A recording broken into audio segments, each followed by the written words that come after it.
All right, guys, welcome. This will be a little bit of a different type of meeting. We haven't had an opportunity to be in person for much of the year. We just had the one in December, and now this visit today. So I did share the agenda and the minutes. You have access to them. So as you are munching, if you wouldn't mind, we'll bring the meeting to order. Just give the minutes a once over. And then we will get started. And I do have Chris.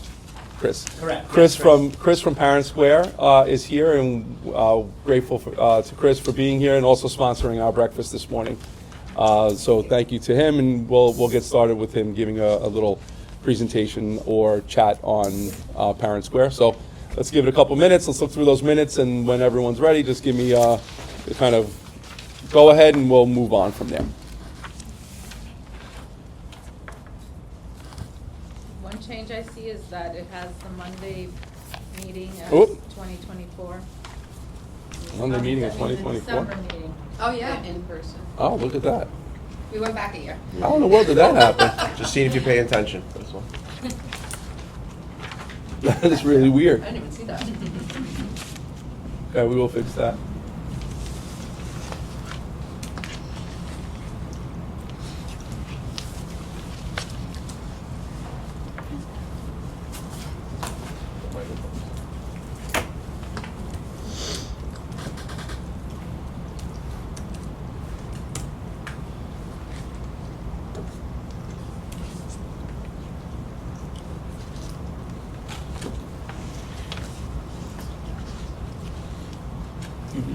I do, yes. I'm gonna run down and get copies. Yeah. No, access to the. Oh, he will need? Mhm. Okay.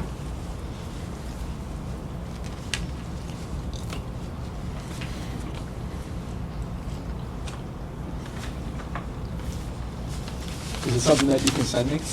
Yeah. Yeah, I can share it with you. Yeah, if you can share it with me, then I'll just put it up on my. PTA, Yeah, otherwise, then you have to swap it out. 15. How does it overlap slightly with his PTA president from last year? Got roped in. We couldn't have our elections in May because we didn't have a quorum. The two people that took over next year said they might have me be here for next year, but they can't make it. So then I'd actually be able to be a person for the school instead of just sitting there. So we need to find out if I ever did. Okay, guys, any amendments needed on the minutes other than the date that needed to be corrected? I don't see anything else.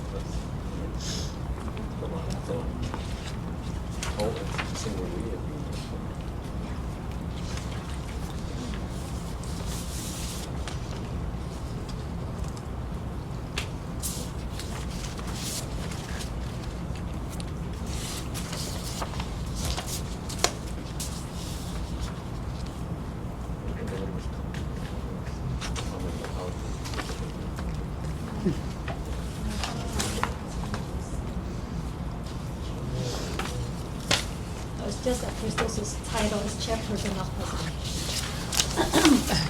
Oh, I didn't even see that. Cristo Gonzalez is president. District Advisory Chair. Chairperson, got it?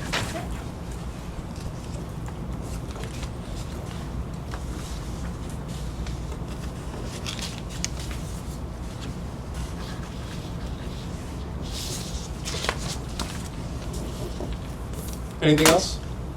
Consensus on the minutes, we're good? Yeah? Awesome. All right, guys.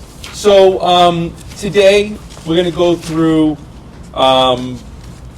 because the agenda is pretty packed, I did take out some of the kind of celebration types of slides, with the exception to a couple.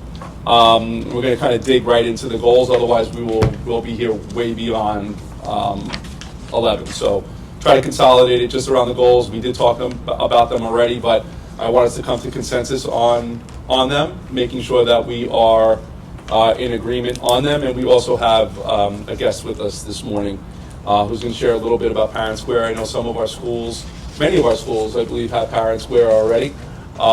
So it's not something that is, not a program that some of our communities are already aware of. But I do think it's important, especially for us as a district, to be aware of some of the resources that are accessible to our schools. Were you able to send that to me? I shared it through Google Slides, so you should have an email Perfect. link. And Chris is here to talk to us a little bit about that, and we will get started. So Chris, I turn it over to you, and while I'm opening this, if you want to Sure. have some kind of just general Yeah. intros. So first, just want to introduce myself. My name's Chris. I'm a sales specialist here in New York City for Parent Square.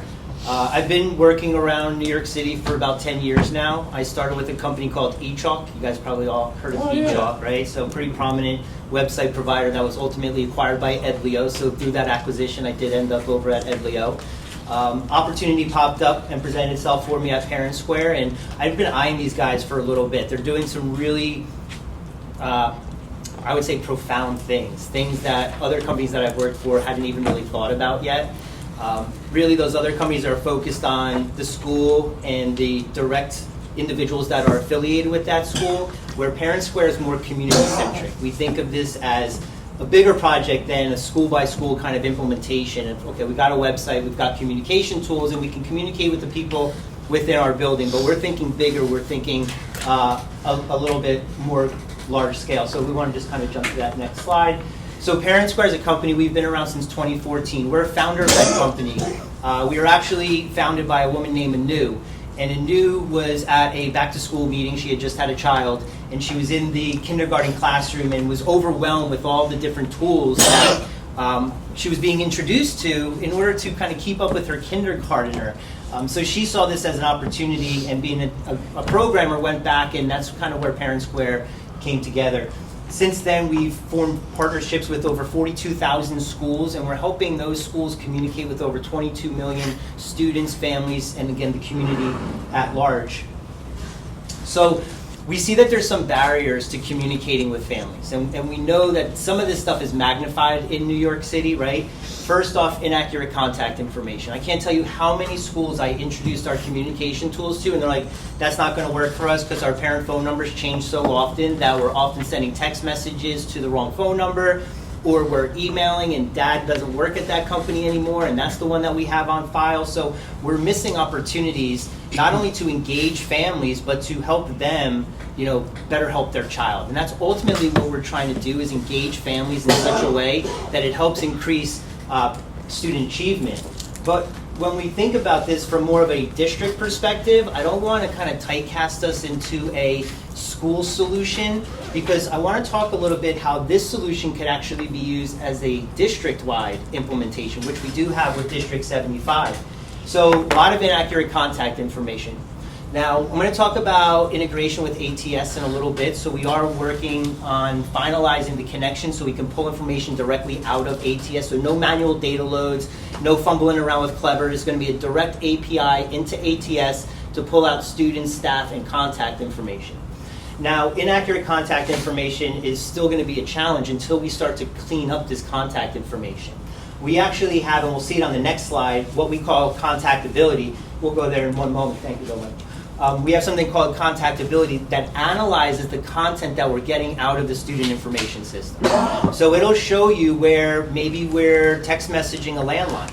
Maybe we're emailing a dad's old work email and that's bouncing.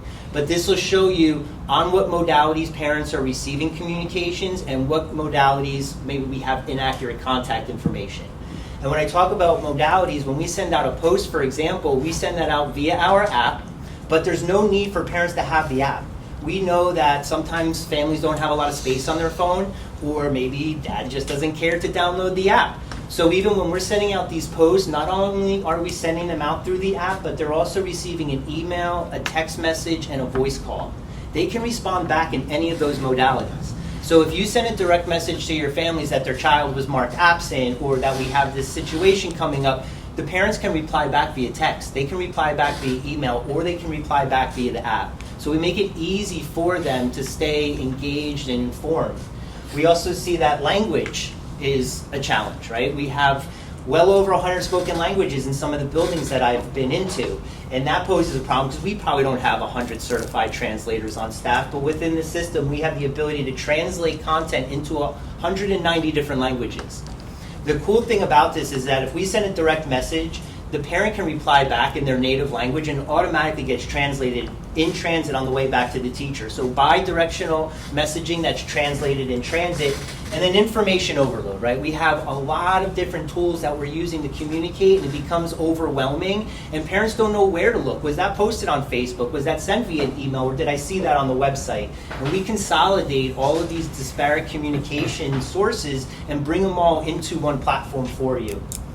So this is just a little picture identifying or depicting like the contactability. So you can see, you're going to see measurable gains in your contactability because parents through the app can actually say, hey, this is my new phone number or this is my new email address. Now we don't write directly back to ATS, they won't let us do that.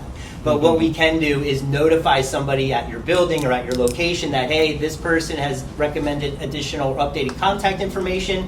We update that in ATS. The next time the file comes over, we're going to have cleaner and cleaner contact information throughout that process. So we are a approved DOE vendor, right? So we are on Shop DOE. We're NISTL approved, so you can use NISTL funds to pay for our platform. Of course, we adhere to all state laws, right? Ed Law 2D. We are IRMA approved. We're finalizing our API with ATS, which means it's going to be so easy for us to go in there, automatically grab that information. We grab that contact information on a daily basis, so any updated contact information would be reflected, newly enrolled students would be in there, and anyone that's since been enrolled would be removed from that file, so we're not contacting folks that are no longer part of our school system.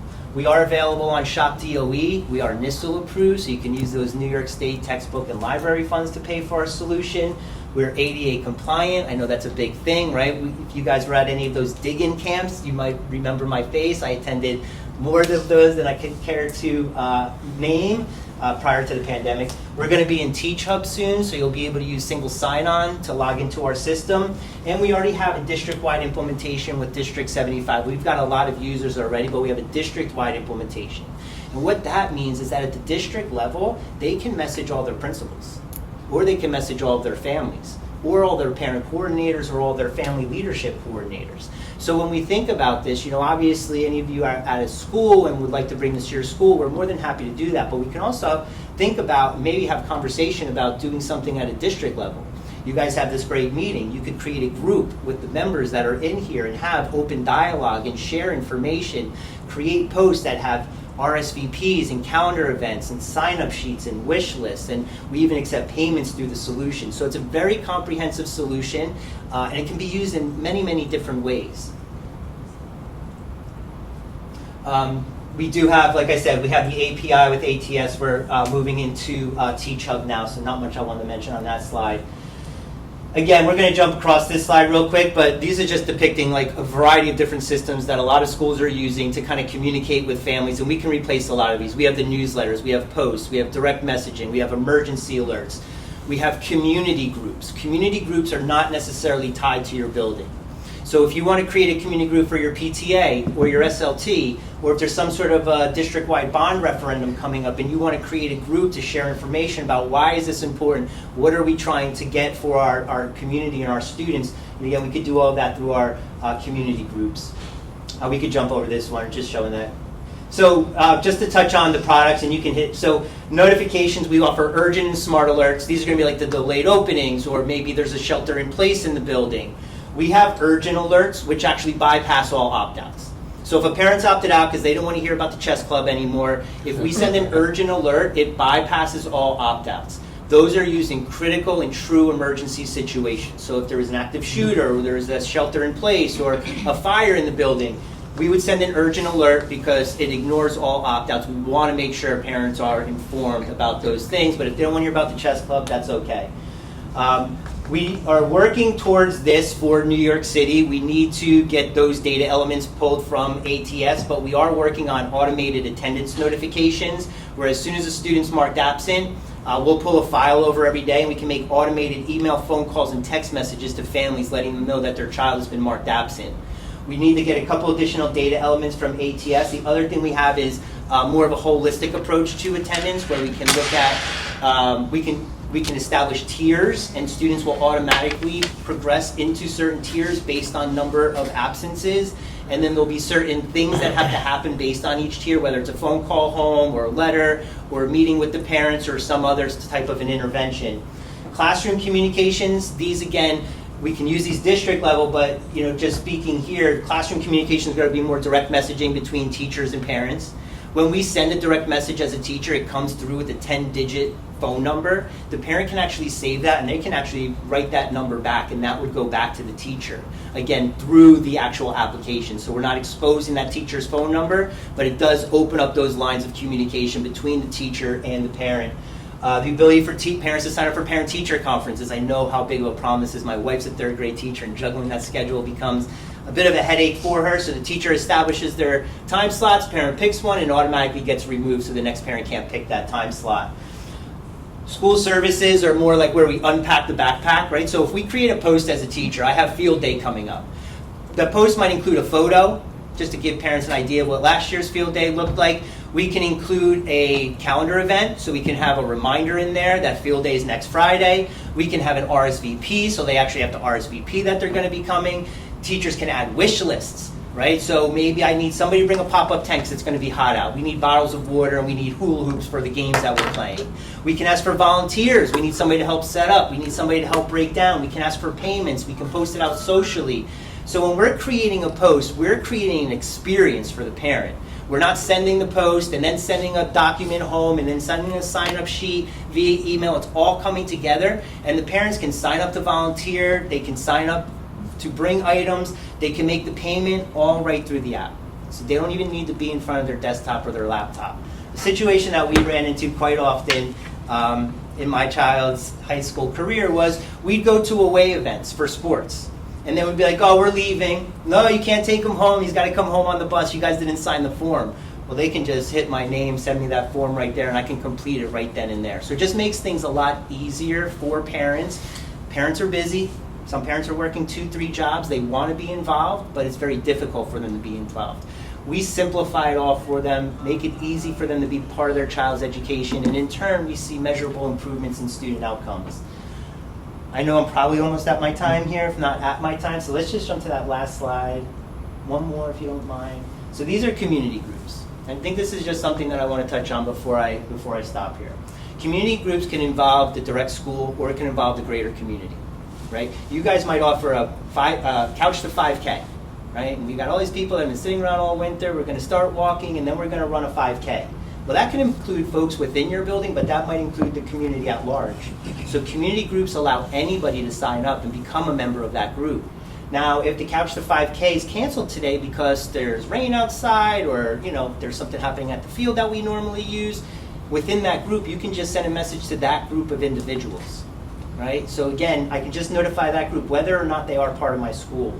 I also think about this from our family leadership, from our parent coordinators across all the buildings that we have. You might want to have a group of parent coordinators and be able to just share information with them, or just with your family leadership coordinators. So I think there's a lot of great things that we're doing, not to mention it's a super easy application to use. I know we had a parent in here that said that she's used it and she's really had a great experience when her child was in kindergarten, if I'm not mistaken. Actually, daycare. Daycare. Rob uses it over at his school, and you've had some pretty good results in using it as well. It's been great. We keep getting better every year. So It's one thing for me to stand up here and say that, but it's another thing to hear it from your colleagues. I appreciate you guys giving me the opportunity to come out here today, and thanks. And if you don't mind, I'm just going to send everybody like a quick survey when I get back to the office, and feel free to fill out as much or as little, but just curious to kind of hear your thoughts on the presentation today and anything else that you think we should be doing or could be doing to better support our New York City clients. Thank you, guys. Thanks so much. And thank you for the breakfast. Absolutely. Happy to Appreciate do it. it. All right, guys, so we're going to get going. And, we know that communication is always a huge part of our work. And one of the things that I'm going to ask everyone to consider as we go through our priorities today is parent engagement is no longer its own goal. It's an expectation within all goals. which I think is an important shift in the CEP and DCEP language. They're not separate and apart anymore. And in the past, it was kind of like, all right, so what's your CEP goal going to be around parent engagement? Now, if you have a goal that's around reading, what's the parent engagement part of it? If you have a goal around math, what's the parent engagement part of it? Chronic absenteeism and so on. How are we making sure that parents are part of the process? So that is a big difference this year as compared to previous years. So welcome and thank you. Thank you guys for an amazing school year. It's hard to believe we've gone through an entire year. It feels like these days, weeks, and months go in a blink, and we're at the end and then starting anew, which is where we are right now. So thank you guys for always being present during our meetings and staying connected throughout to make sure that we are aligning ourselves the best way we can to improve outcomes for kids. So, for all Nick fans, let's go. Big day today.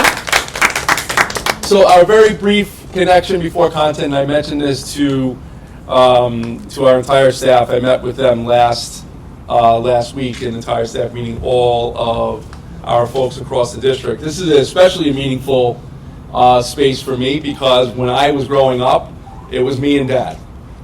Me and Dad sitting on the couch watching every single game that came in and out.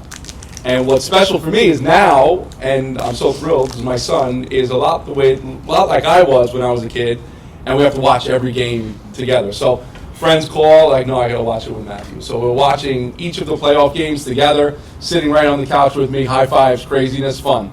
So for you, do you have any of those types of experience? Is there something that you've connected with at home that maybe perhaps sports related or other that just found very special around home? For me, this was it as a kid. Every sport. It just so happens there was a much bigger connection for me and my dad when it came to the Knicks. This was always our thing. Basketball, sitting down, watching, enjoying the time together. And for the most part of my life, it was never about something positive for the Knicks. It was always, I can't believe they stink again. But so I'm really thrilled right now that I get to experience the idea that we're close to a finish line that I have never experienced. Last time they won was 53 years ago. And I was unfortunately not of this earth yet at 53 years ago.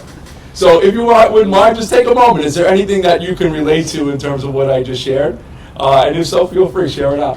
I can beat you on the 53 years. I'm a Cubs fan. Oh. So 100 and, I don't remember what it finally ended up being, 100 and some years between World Series wins. But I'm like a fourth generation Cubs fan. Originally my mom's from the north side of Chicago. And although we did have one trader to our family who became a White Sox fan, White Sox fan, and was obnoxious when they won the World Series. But that was something my mom and I always did together. Connected on, games. Yeah. Love that. Anyone else have one? We're a Mets family, so.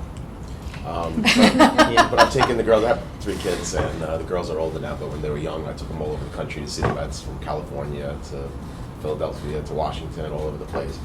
And now I have a 10-year-old as well. And when the Mets were last good and in the playoffs in '24, I bought 3 playoff games. I took 1 kid to each one of them, so I had cool. a little experience. 2 wins, 1 loss. The one that the child went to, that the loss was, not great, but it's fun. It's a lot of fun. Very cool. Anyone else? Yeah. 1986, we had just moved here to New York, and That was then a I big was year. like, Something happened then. what is the big deal? I was like, I was still waiting for that amazing moment again. Now I know what a big deal it is. Yeah, for sure. It takes the whole community by storm. It's, you got blue and orange everywhere. And I walked out of a restaurant this weekend, and I had a Knicks shirt on. And just random people, go Knicks. It's like, oh my goodness, people are kind again. It's like we go into this, you have to be in something together for us to realize that it's okay to just be able to say, hey, how you doing? Let's go Knicks. And that's what I think the power of these types of things is just how do we make sure we remind ourselves of the importance all the time and not just when something special is happening around you, But anyone else? I'd say baseball. Yeah. With my kids, they play, so that started it out, and then they got hooked on my daughter liking the Mets originally, and my son liking the Yankees, and then my daughter started seeing the Yankees win, and she's kind of moved herself over. Oh, boy. So like we actually just Friday last minute we got tickets. We went to the Yankees Red Sox game, but any chance they get, they want to watch it, get there, be in the game, like everything. And my daughter is so competitive when she's out in that field. Love it. So Love it. Crystal? Well, me with sports is volleyball. Both of my kids followed in my footsteps with playing volleyball. And what we do together, like almost every single day, is cooking. Oh. We cook from scratch, like baking especially. My son and my daughter always want in everything that I'm doing with as far as baking. All right, chocolate chip. I'm ready. I'm ready, Crystal. Charlene, anything? I am what you would consider a flaky Knicks fan. And so I never cheered for them except for this season. And watched the entire game, the last game on Friday, from start to finish. And so everybody's teasing me that I'm like one of those people who only jumps on at the end, and I proudly take it. I am like, go Knicks, go. We're happy to have you there. That's fine. I know not a stat, I know not a player. I know the ones I saw on Friday. I'm good, but that's me. I'm here. And then that last got all my part. Too funny. All right, so just hopping right into it. This year, you know, we had 5 priorities. All students learn to read well, physically, emotionally safe, high quality academic experience, college and career ready, and then parent engagement goal.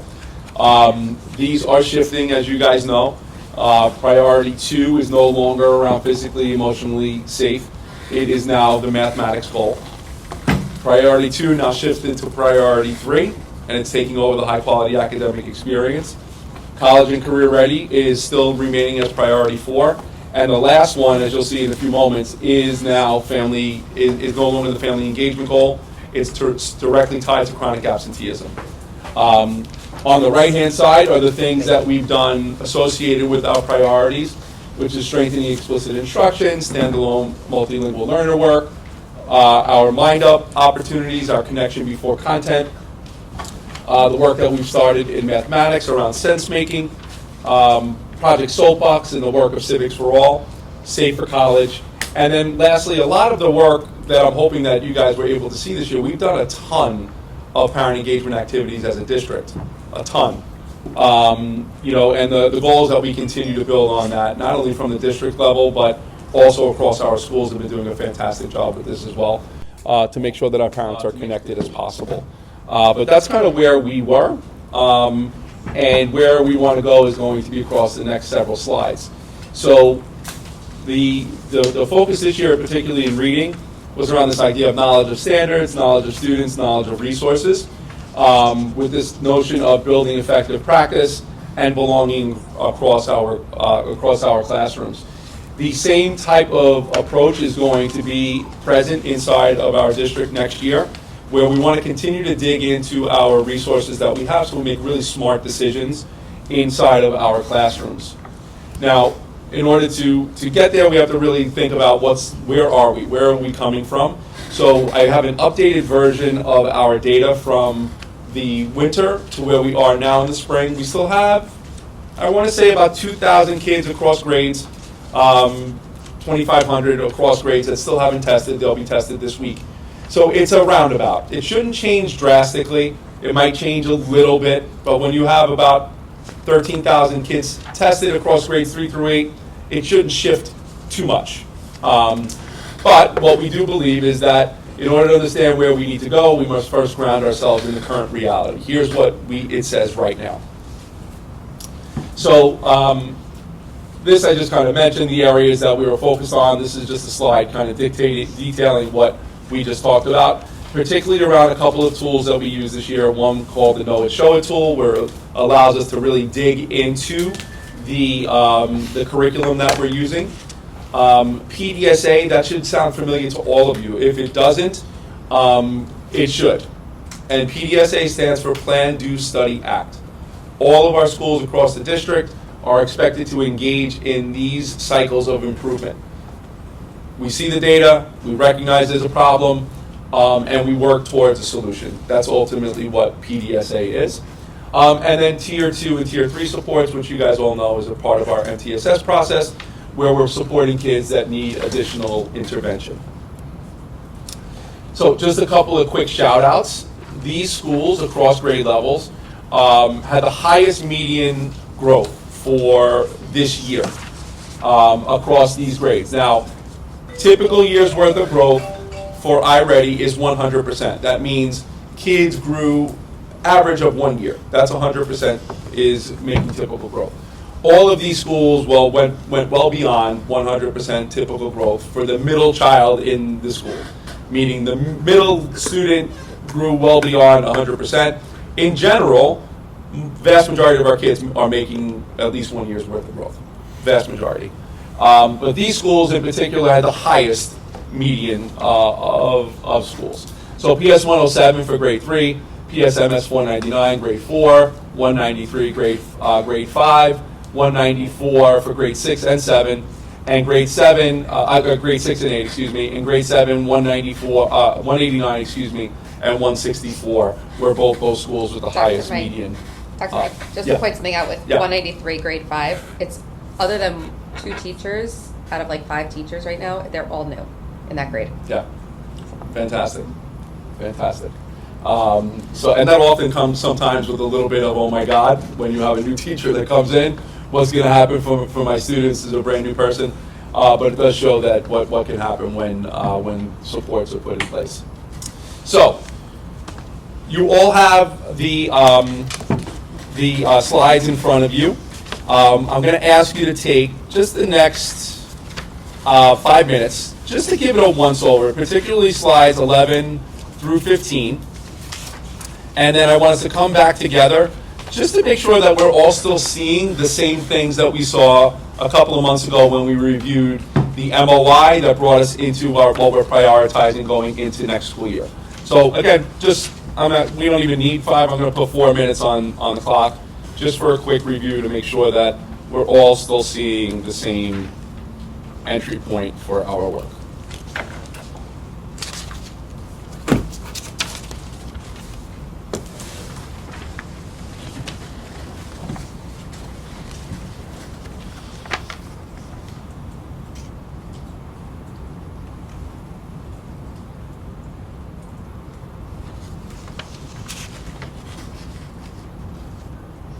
Oh, let me just give you one detail on the slide 13 and 14. So on the left side, these are all the foundational skills, phonological awareness, the phonics, the high frequency words. These are all like the foundational things that kids need to make sure that they can make sense of the text. And on the right-hand side, those are all the vocabulary comprehension of text on the right-hand side. And those are percentage of children on grade level.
When you're ready with a quick elbow partner, feel free, just something that you noticed from the information that is present in front of you.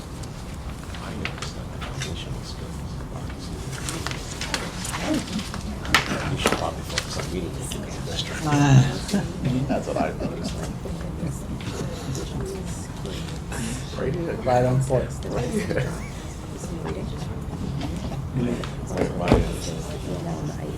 That's mine. What do you think?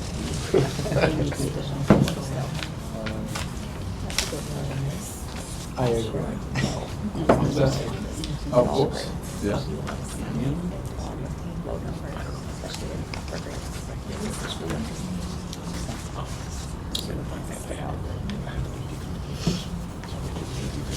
No worries. No worries. Don't worry about it.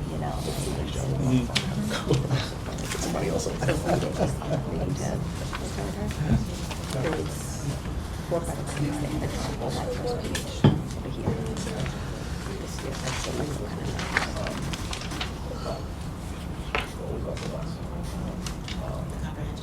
wonder why. It's just the difficulty with reading and doing that. So far,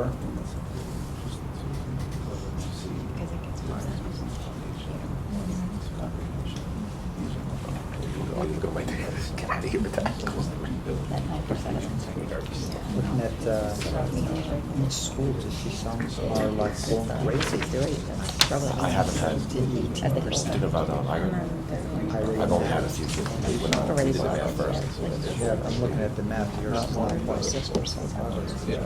What is it? Yeah, 9.6% progress. From last year. It's good. Working hard. Teachers give them all credit for working hard. No, some schools really like Yeah. one made like almost 20%. That's Great. Any comments, any noticings that you were able to kind of pull from the information, things that kind of stood out to you? And you know, for me anyway, when I look at information like this, things just kind of call out. It just says it to you right away. Wondering if it's spoken to you guys the same way it has to me. I'll go. Yeah, go ahead. Eva. So across the board, I was talking with my team over here. We were talking about the ENL and IEP students, especially this tab that you're on right now. Our ENL in 6 through 8 and our IEP in 6 through 8, like they have the lowest numbers of all the grades. But across every grade level, it looks like that group needs extra support. And then with the end of year reading, I noticed grades 4, 5, and 6 all had a drop in their reading. So I don't know if it's because the comprehension is becoming more difficult or what that is, but that's where a big chunk of the changes were. Go ahead, Rob. I think a trend that stood out to me is that regardless of the subgroup, foundational skills are improving, but the meaning-making skills are not there. It's like we have, the children have the tools, but they're not applying them towards understanding what it is they're reading. Anyone else?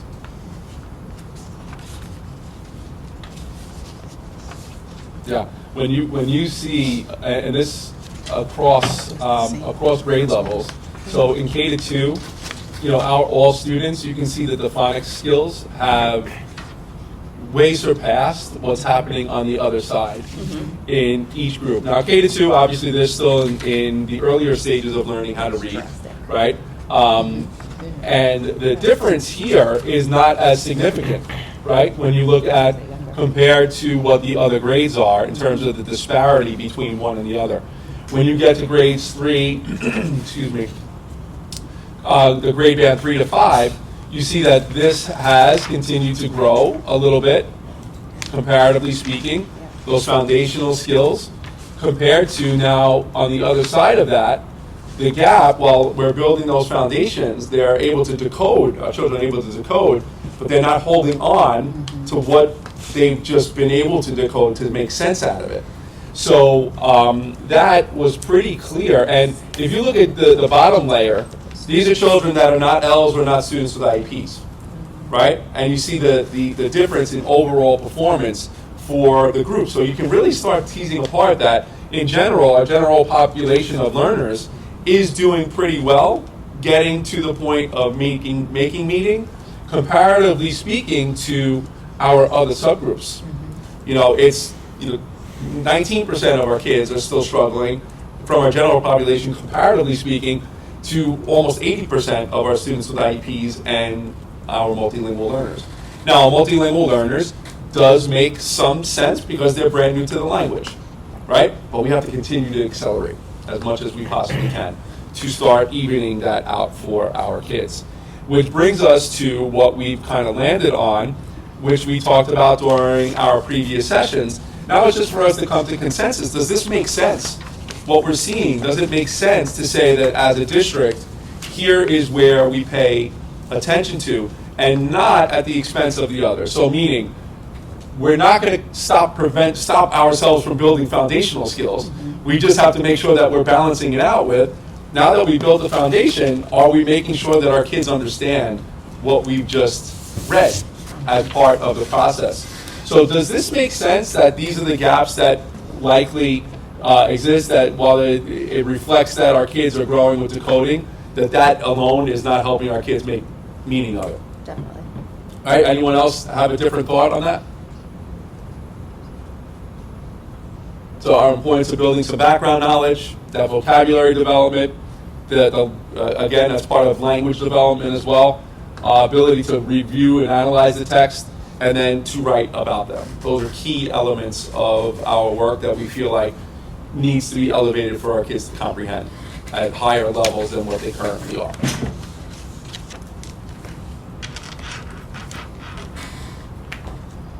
Any thoughts?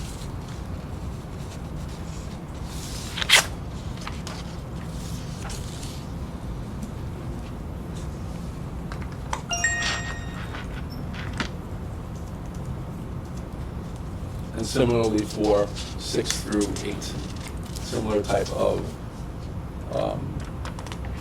mindset, just getting at a more sophisticated level. The standards are elevated when we get to 6th through 8th grade, so the challenges there are certainly different. And knowing that we have about 700 kids that are brand new to us, because remember, we don't get L's all in one grade. We get multilingual learners across grade levels, and some brand new to the country in 6th, 7th, and 8th grade. Which also shows the impact of that, right? And how do we accelerate? That's kind of our mindset. Is how do we accelerate learning for our children that are newest to the country? Because that's their reality. Their reality is catching up is not easy, and that's what we have to try to do. And in past years, we've had one of our team members teach everyone a lesson in Chinese. And we did that so that everyone gets the feeling of what that's like for someone who's coming brand new into the classroom. They haven't experienced English before. So she taught us a lesson in Chinese, did not say one word of English to intro. She spoke only in Chinese to get us started. And it gives you that feeling of understanding of this is what a kid goes through when they come into the classroom for the very first time. Knowledge is not there unless we help them.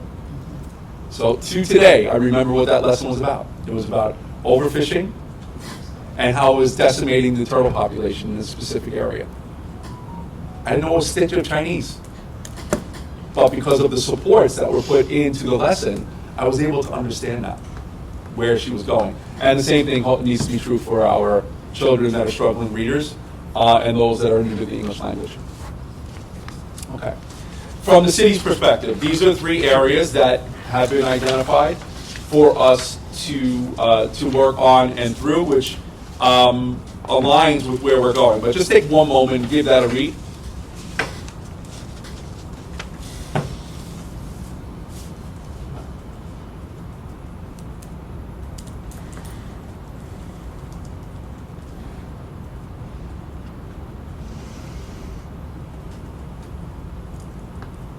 Dr. Mike, I have a question since Yeah. we're talking about reading and Mhm. that with HMH curriculum. Why is it that there's a trend with the testing on HMH that children are doing so much lower than what they're learning in the classroom and they're showing that they're capable of doing? Yeah, so HMH in general, and I think this is something that's hard for parents to look at because we want our kids to get 80s, 90s, and above. Meeting grade level standards on an HMH assessment could be as low as a 65. And a child, based on just the structure of the assessment, would be meeting expectations. But we also know that when we get a 65, what does that look like for us as parents? We associate that with, oh my God, emergency bells, ring, ring, ring. Because the assessment is intended to be built like a some alignment to New York State exam. And kids meeting standard is intended to be by the end of the year. They're growing towards that. Not necessarily fully meeting standard by the beginning. So the text is difficult, the questions tend to be difficult, and sometimes it gives the impression that our kids are not necessarily doing well, which is why they kind of lower the overall performance. Is intended to be a building block. not necessarily saying that your child is past 65. So that's often the place where most people go. Oh my God, my child's really struggling, but it is within a window of meeting standards, according to the HMH platform. Makes sense. Yeah. Yeah, but I get it. I mean, not I get just it. as like a parent seeing it, but like the students see it Yeah. and then they get nervous, and then the teacher, sometimes you have the teacher reach out and go, oh, your kid needs extra support. And Yeah. I'm like, do they or do they not really need the extra Yeah. support? And then they all of a sudden pull an 80 something on another test, and you're like, now what? Yeah. Like, I thought you So needed it's support. about aligning all of the different data points that we have available for our kids, not just one. Even on a state exam, honestly, it doesn't make who your kid is on an assessment. It's a snapshot, which is why some folks get so concerned about how did my kid perform. And I get it. We always want our children to do well on a state exam or on another exam. I look at them, even though, I mean, again, I'm in a different position than most because I get to see everything that's going around in the system, but I also have 2 kids. And I know that my 2 kids did not do great on every assessment. They just didn't. And that was the reality for them. So then how do we help build them up? And other ones, they did better. You know, it should be looked at as a way to grow, even though I know for some it's difficult to look at anything other than a 95 on an assessment as a result. Thank you. But anything that came from this particular slide that was noticeable.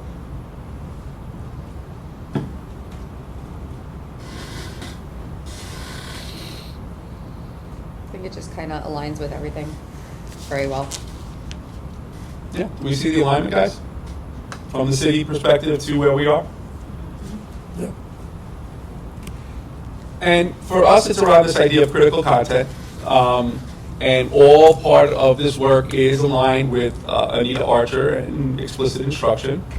And she refers to critical content inside of her text. But, you know, in general, critical content, the knowledge and skills needed students need and gain when they deeply understand the text. And I don't know about you, but even to today, there are times that I read things because my mind is preoccupied in 9,000 different places that I have to read it multiple times. And then sometimes do a little bit of self-talk and say, Mike, you really need to get your head focused on this. Otherwise, I'm rereading the same paragraph over and over again and without pulling anything from it. And that's the same type of thing that happens to our kids. Even when we say to them, go ahead, I want you to go and sit and read in your room for 30 minutes, right? Or 20 minutes. Yeah, I Rob. think that speaks also to the engagement in the content that they're reading. If it's Yeah. not something that they find engaging, I mean, just like, I'm sure the thing that you're referencing that you're reading is not something that you can't, it's not a page turner, Mhm. right? It's something that maybe it's Yeah. professional text or something you have to read. You start thinking about the Knicks. But, when kids are, my son has books that he chooses and you can't talk to him while he's reading them. Then there's books that he has to read and, he has to read it again. Yeah. Yeah. Yeah, for sure. The relevance to kids is really important, for sure. And oftentimes, when Matthew in particular was growing up, the graphic novels, and like most boys, the graphic novels were big for him, That's not to say that our young ladies don't love them also, but particularly the boys seem to be drawn to graphic novels.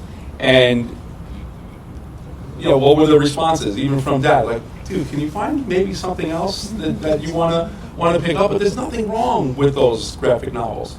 They should be able to pick up the things that they enjoy. The only trouble is helping them find a balance, because that's not the only thing that they're going to ever read. Right. They're not always going to read a graphic novel. They have to be able to read other text too. But when I would send him to his room to start reading, what we wound up getting is the timer would go on, and I don't know if you guys if any of this resonates with you. Timer goes on, maybe the first page would be read, and then also talk to me about what you read. And he can relate to the first page because that was about as much as he got through. Timer went off though. I did my 20 minutes, Dad. I did it. I got it. All on one page. All on that one page. He read it over. All right, I read it. I got it. I'm good. But that does tend to happen, and that's why that fluency part is so important. That I can read across the page and hold on to the text that's present within it. And that's really what we want our kids to be able to do, because if they are able to decode but they can't decode to a point where they can read fluidly over the course of a page, it is going to impact comprehension, no doubt. I know it because it happens to me as an adult. If I'm not paying attention to what's going across the page, it's the typewriter, and right back. And right back. And that happens with our kids. And if that is going through their entire experience of a text, there's no way they're holding on to what is coming from it, especially when the text is challenging.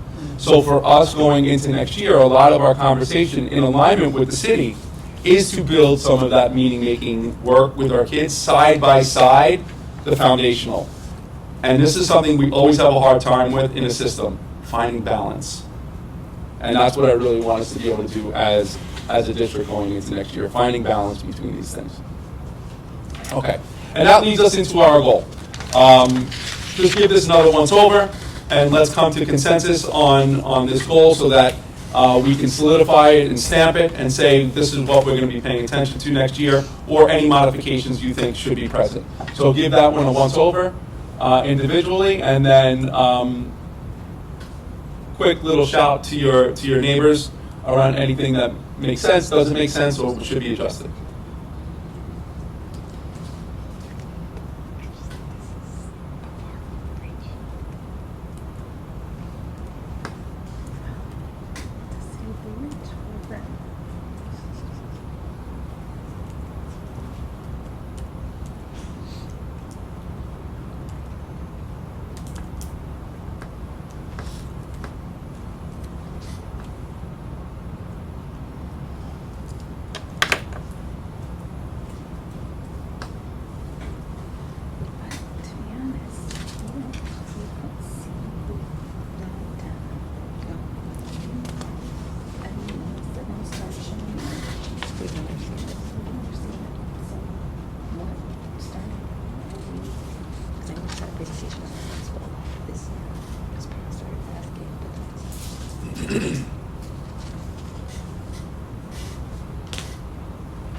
When you're ready, just with your neighbor, quick chat, makes sense, doesn't make sense, anything that we should be changing, and we'll come together as a larger group. About 30 seconds, 45 seconds.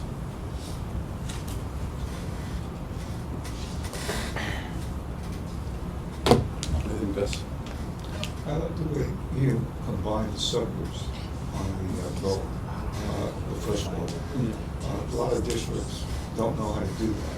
And what they do is they create multiple goals instead of, and I always tell them, you know, you can do a combination.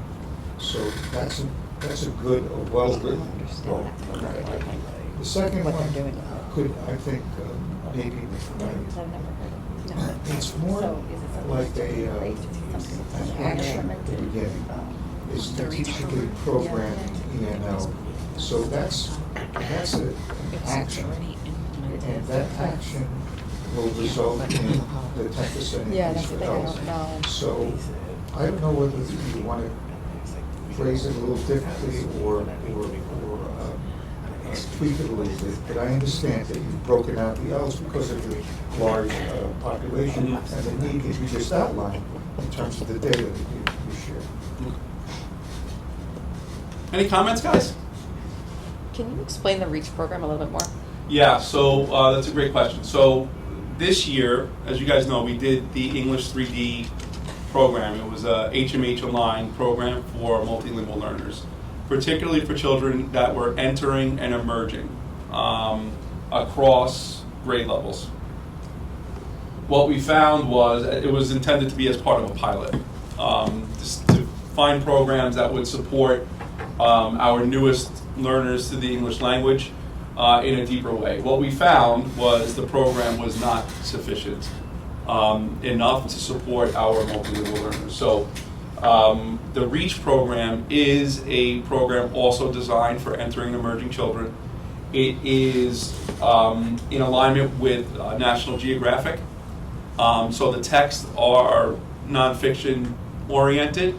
It comes with foundational skill development with the intent of building outcomes for our newest of learners. Each of our entering and emerging children get what they call 4 periods of standalone instruction to help build language and literacy.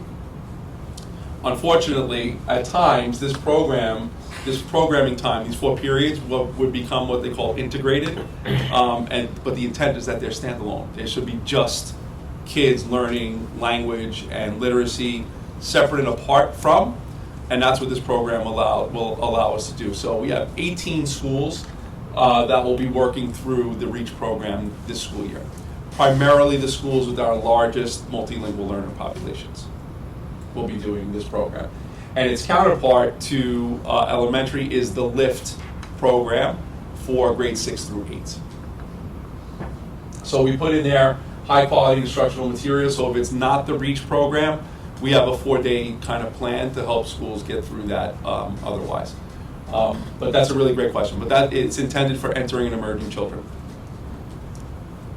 Another thing is, talks about the L students advancing 1 proficiency level on the NICESLAT. We've never seen data on the NICESLAT. So is that something that's going to be starting from scratch? So this is actually going to change, honestly. It's not the NICESLAT anymore. It's going to be the WIDA.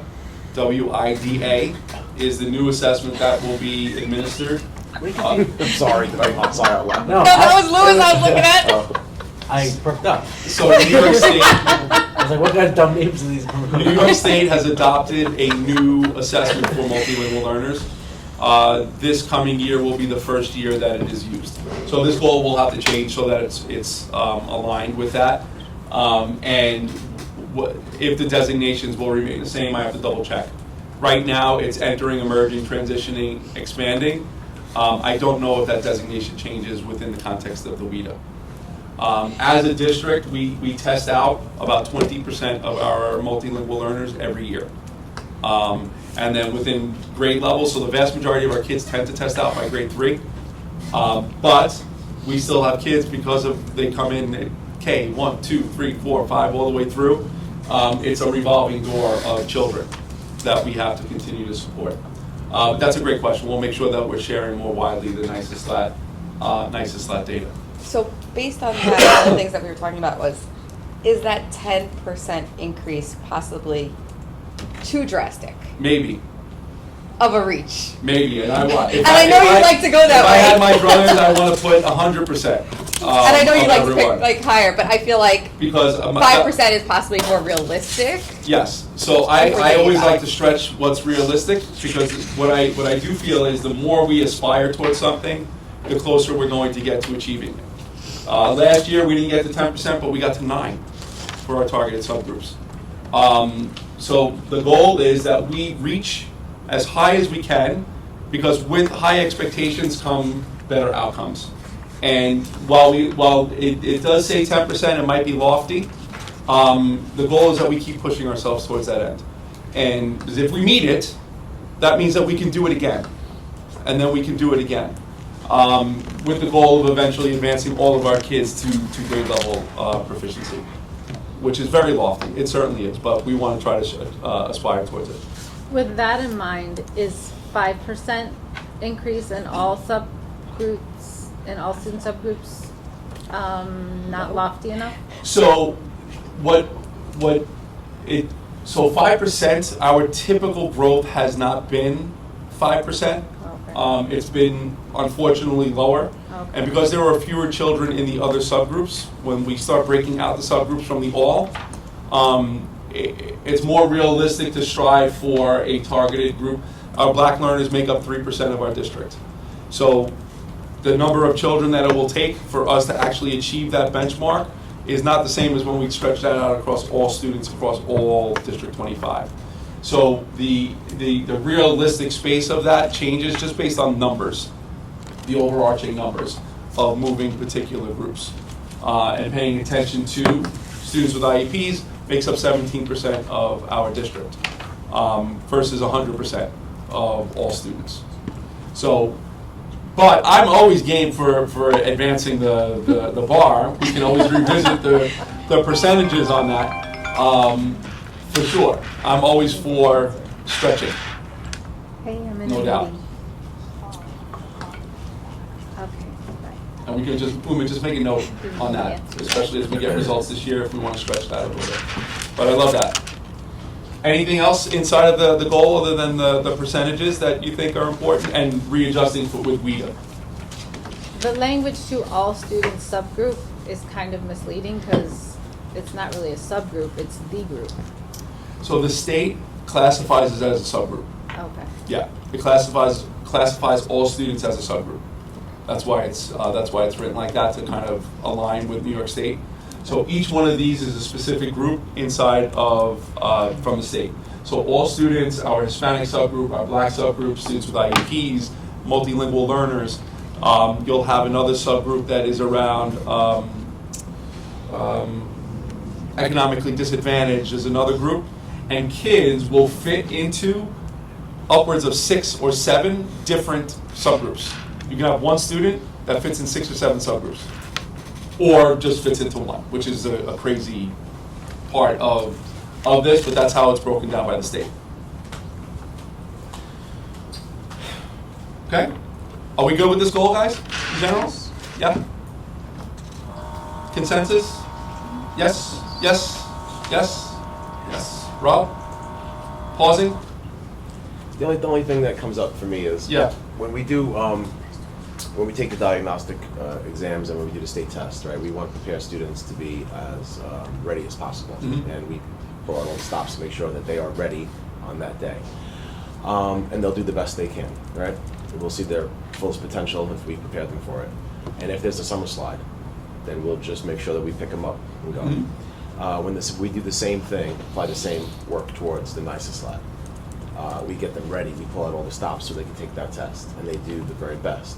If there's a summer slide, we are now without the funding sources sometimes to help them, because if they advance through those designations, they'll get to a point where they're no longer deemed to be supported moving forward financially. So our budgets will be shrunk, but they may not have advanced through this. So it's like I want them to do really well on this test, but I also don't want them to be in any way artificially pushed up to meet a goal.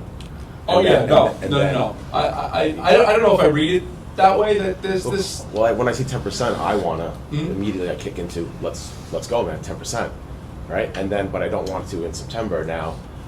Oh, they're all no longer else, and I don't have, but they really need the support. So to me, it's like a and so that everyone knows that even if an L tests out, they still need to be provided with supplementary services for 2 years after they are receive commanding. But it is not necessarily the same as getting 8 periods of additional service time or 4 periods if you're transitioning or expanding.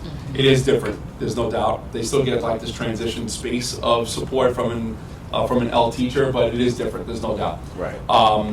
But I think the idea of pushing forward, I think, is an important thing. Of course. Yeah. Of course. That's just to be mindful in a school where. Yeah, 100%. You have 50% else, of course. Yeah. Mr. Marino is blessed with having one of the largest percentage of multilingual learners in the district. Yep. It's over 50%. Maybe the city. It's over 50% of his student population are multilingual learners. And they love his school. Yeah. Okay. So these are some things, just so you know, that we are planning towards going into next school year. Ongoing capacity building. We're going to continue to work towards this tool. It's called the Know It, Show It protocol, with balancing critical content and skills for our kids. Supporting schools around the use of resources.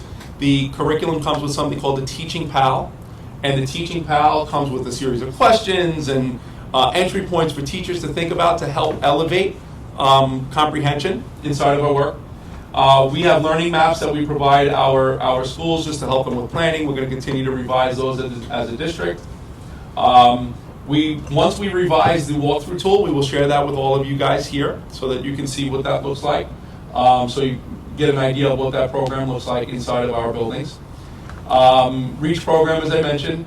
Something also for you guys to note, we are going to be working towards this integration of resources that's called Hidden Voices. All of our schools have access to Hidden Voices curriculum, as well as the Black Studies curriculum. Our goal is to start embedding those resources into our curriculum so that we are as culturally responsive as possible. You'll see a goal about that a little bit later on, but the goal is to continue to embed that. We're going to be doing a summer HMH pilot with these revisions to where we want to go, to give us a little bit of a springboard into what instruction could look like going into September and moving on forward. So we're doing that in 3 of our summer sites, PS20, PS21, and PS32. We've been working on modified modules for the summer with those programs. And when I say modified, it's not changing the curriculum, it's really just our entry point is shifting a little bit with those our particular core program to support our learning going into the start of the school year. Is that through Summer Rising? Through Summer Rising, yeah. All of our other schools are using the NSSI program like they have last year. But for these particular pilot schools, intended to give us a little bit of a leg up on thinking for professional learning going into the next year.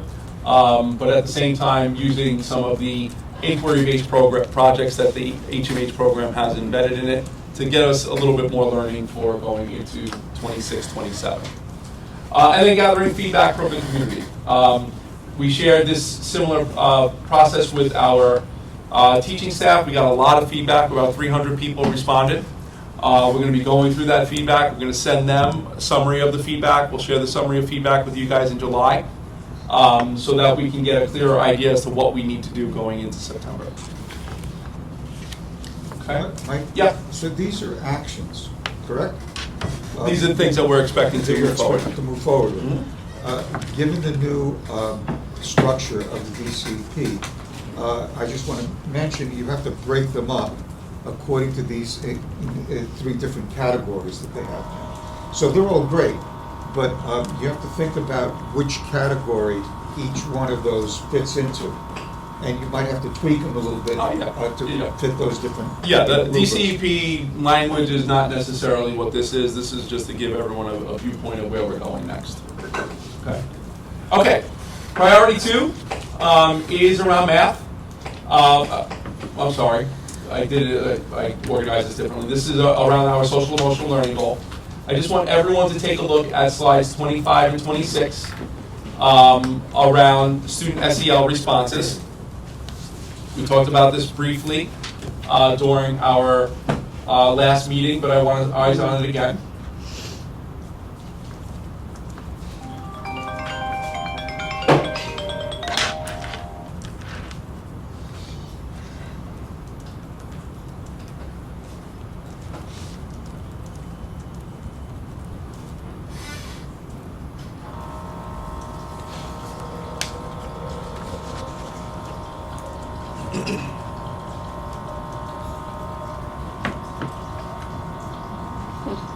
Your lowest is supportive school environments. That's the lowest one, yeah.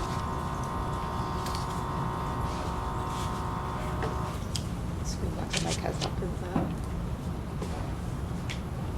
A lot of questions tonight.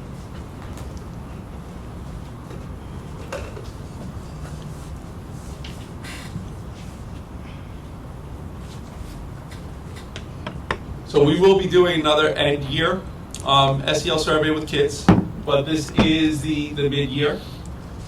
And what you'll see on the left side is 3, 4, 5, the right side is 6, 7, 8. And you can see the percentages in particular that were on the lower side were supportive environment as well as self-management. And these are the couple of areas that kind of stood out as I peeled through the data that we looked at previously. So looking at that, the respect one really kind of stuck out to me just because of what we've been doing this year with like our push from the CEC and the district office together. That like, and I've seen it, the lack of respect going on in some of the schools, and I don't know what we could do to get these kids to like wake up to it, other than keep reiterating it. But the fact that they're feeling it says a lot that they're noticing it. So we also have to define respect and what that means. I don't think that we've done that, really define respect with our kids. I know we have a respect for all week, which is lovely, but do we have to live in just a week worth of time? You know, should we be organizing ourselves to say that this is respect for all week, this is when we're respectful, or respect for all week? Or is it that we're maintaining a set of expectations that this is how we should be all the time, and not just during this week in February that we've identified as a time to be respectful. And frankly, this is for students and adults alike.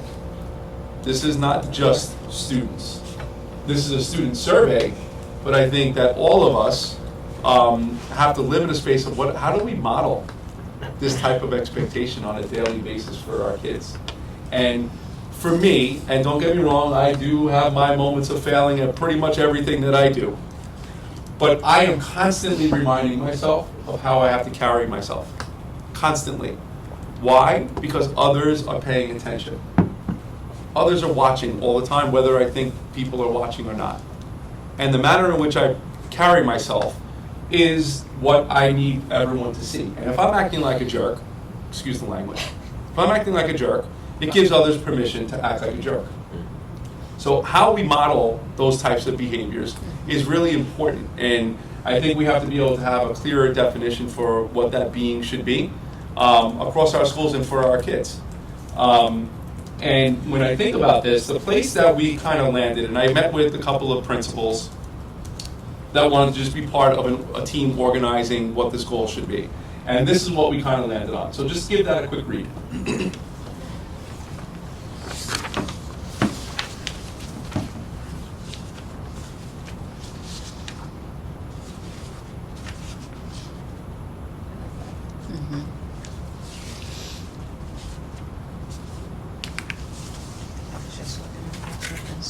Because a lot of times kids don't feel like they're treated fairly by the school when they go to them with their issues, so they're doing their Yeah, Rob. Something stands out to me within these projects, what I think is needed. In my experience, across all the grade levels I've been exposed to, is that children are disrespectful to other children where they don't feel confident, where they don't have self-respect. And they try to degrade others to make themselves feel better. Yeah. And I think that working on student confidence and their own self-respect and self-esteem is part of the answer to all this. Yeah, I love that. Yeah. Not just trying to get kids to have relationships. Yeah, with it's each not other. just you can't force a relationship, Right. right? That you can't do that. You can't You force a can, but it relationship. wouldn't be a good one. But right, it won't be a good It one. would not be positive. You know, be friends with my child. It just doesn't work that way, right? You know, but how do we create this mutual understanding for being kind to one another? You don't have to be my best friend. Not everyone needs to be your best friend. But you should be able to sit next to your neighbor and not poke the bear because you're going to make your friend across the room giggle. Makes me feel better to know that I was unkind to you to make someone else think that I am the big shot on campus, right? So that's a big part of it. And for me, I want the kids to be at the center of that. I want them to be able to take ownership over what this project will be. Obviously, you can't do it without the adults too. Adults have to be part of it, but I want the kids to be able to look at this survey information and start making decisions. What can we do every day as a school to make this a better place? Yeah. Two things. One is what I'm on the previous slide. What I'm noticing in schools, with what students are saying, is kind of what I see based on how they treat the adults in the building. And I would like to see also some more training and support for other support staff in the building, so that they know how to communicate to children in a way that the kids can receive it.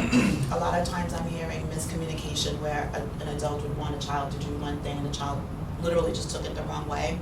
And I think that some of that is leading to these numbers not being as high as I would like to see them. And then the other thing is that for priority 3, it mentions classrooms, but a lot of the incidents are occurring outside of the classrooms as well. 100%. And also to put that in writing, to acknowledge that there are other incidents, maybe based on ORS reports or however, to look at the data and say there are also incidents happening in cafeteria and schoolyard, to list that out as well, so that the focus is across the entire school day for students, so that they can feel supported all throughout the day and not just in the classroom. That's only a portion of where they spend their day. Comment. So thinking about what you said, Dr. Mike, with a child trying to entertain their friend making them laugh and so on and so forth. There was a situation at my son's school, and his teacher sent me a dojo. And thinking about how we can get the kids involved, she sent me a dojo message saying she was very proud of my son because he stood up for the child that the other child was bothering to get laughs from. So maybe having a situation like that brought to other kids' attention, like, you know, stand up for someone if you see something happening. If you see something, say something. You know, also Upstander, bystander, and many of our schools do engage in that type of work where they're recognizing kids for being upstanders, for sure. I love that. Also, I can trust my school to resolve conflicts fairly. I think that plays a big role because sometimes they go to the teacher or whatever, or whoever, and the situation is not corrected, or they don't feel like they're validated, you know, with what they're dealing with. Yeah. And some of these crystals do have to be about making sure the kids are aware of what a resolution is. Kids also want, when there's discipline, they want to know that there was discipline. We can't tell them what it is, but they want to know that Mike was held accountable, and sometimes it's not always as visible to kids as they would like. And we can't say to them, well, we suspended so-and-so, or so-and-so had a classroom removal, or we had a guidance. I can't tell the kid that, right? But they want to know that. And so do parents, by the way. Yeah. Parents want to know that too, and we can't share that. Parents We can't share that information. So it becomes an assumption. Got it. It becomes an assumption that nothing was done, quote unquote. Yeah.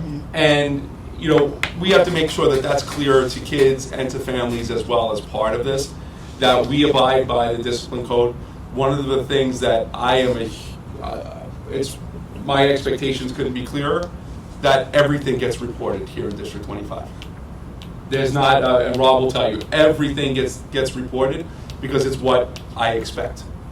So you're not going to come to a school and say, show me such and such ORS report. It will be able to be handed to you because it's what we believe here. What parents can't always see is what the result was, and that's often what they want. Give me the result. Kids, why this is not being done fairly, because they can't see what the actual discipline was. They want to know that hammer was dropped, right? Hammer was dropped. So two different things. Kind of going along with the being mindful of where things happen. I could say I sometimes am in the building watching lunch periods and recess periods, sometimes from my car, things like that. A lot of those escalations are happening outside of the classroom and not in the classroom. And probably, if I had to guess, 90% of them at least are happening in that setting. And it's because there's only so many aides to so many children that they can't sit there and get every child, like in a classroom where you have like 20 kids now, let's say with these smaller size classes, they can't sit there and manage 100 kids over 4 people for them running across the whole thing. And the other part of that also is, like with the ORS reports, what you're saying is parents also could put those in. And I don't know that parents know that, but when they're put in, parents have also gotten kind of some feedback from schools, and I've heard it. Oh, why did you put that in? Why didn't you come to us first? And they get the school annoyed that they put in an ORS report on their own.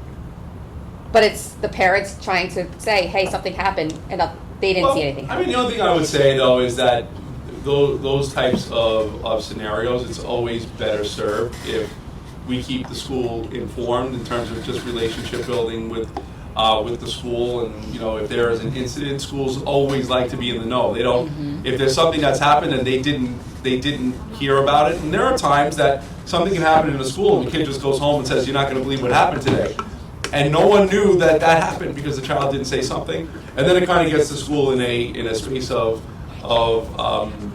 taken aback because they did not know. No one ever likes to not know.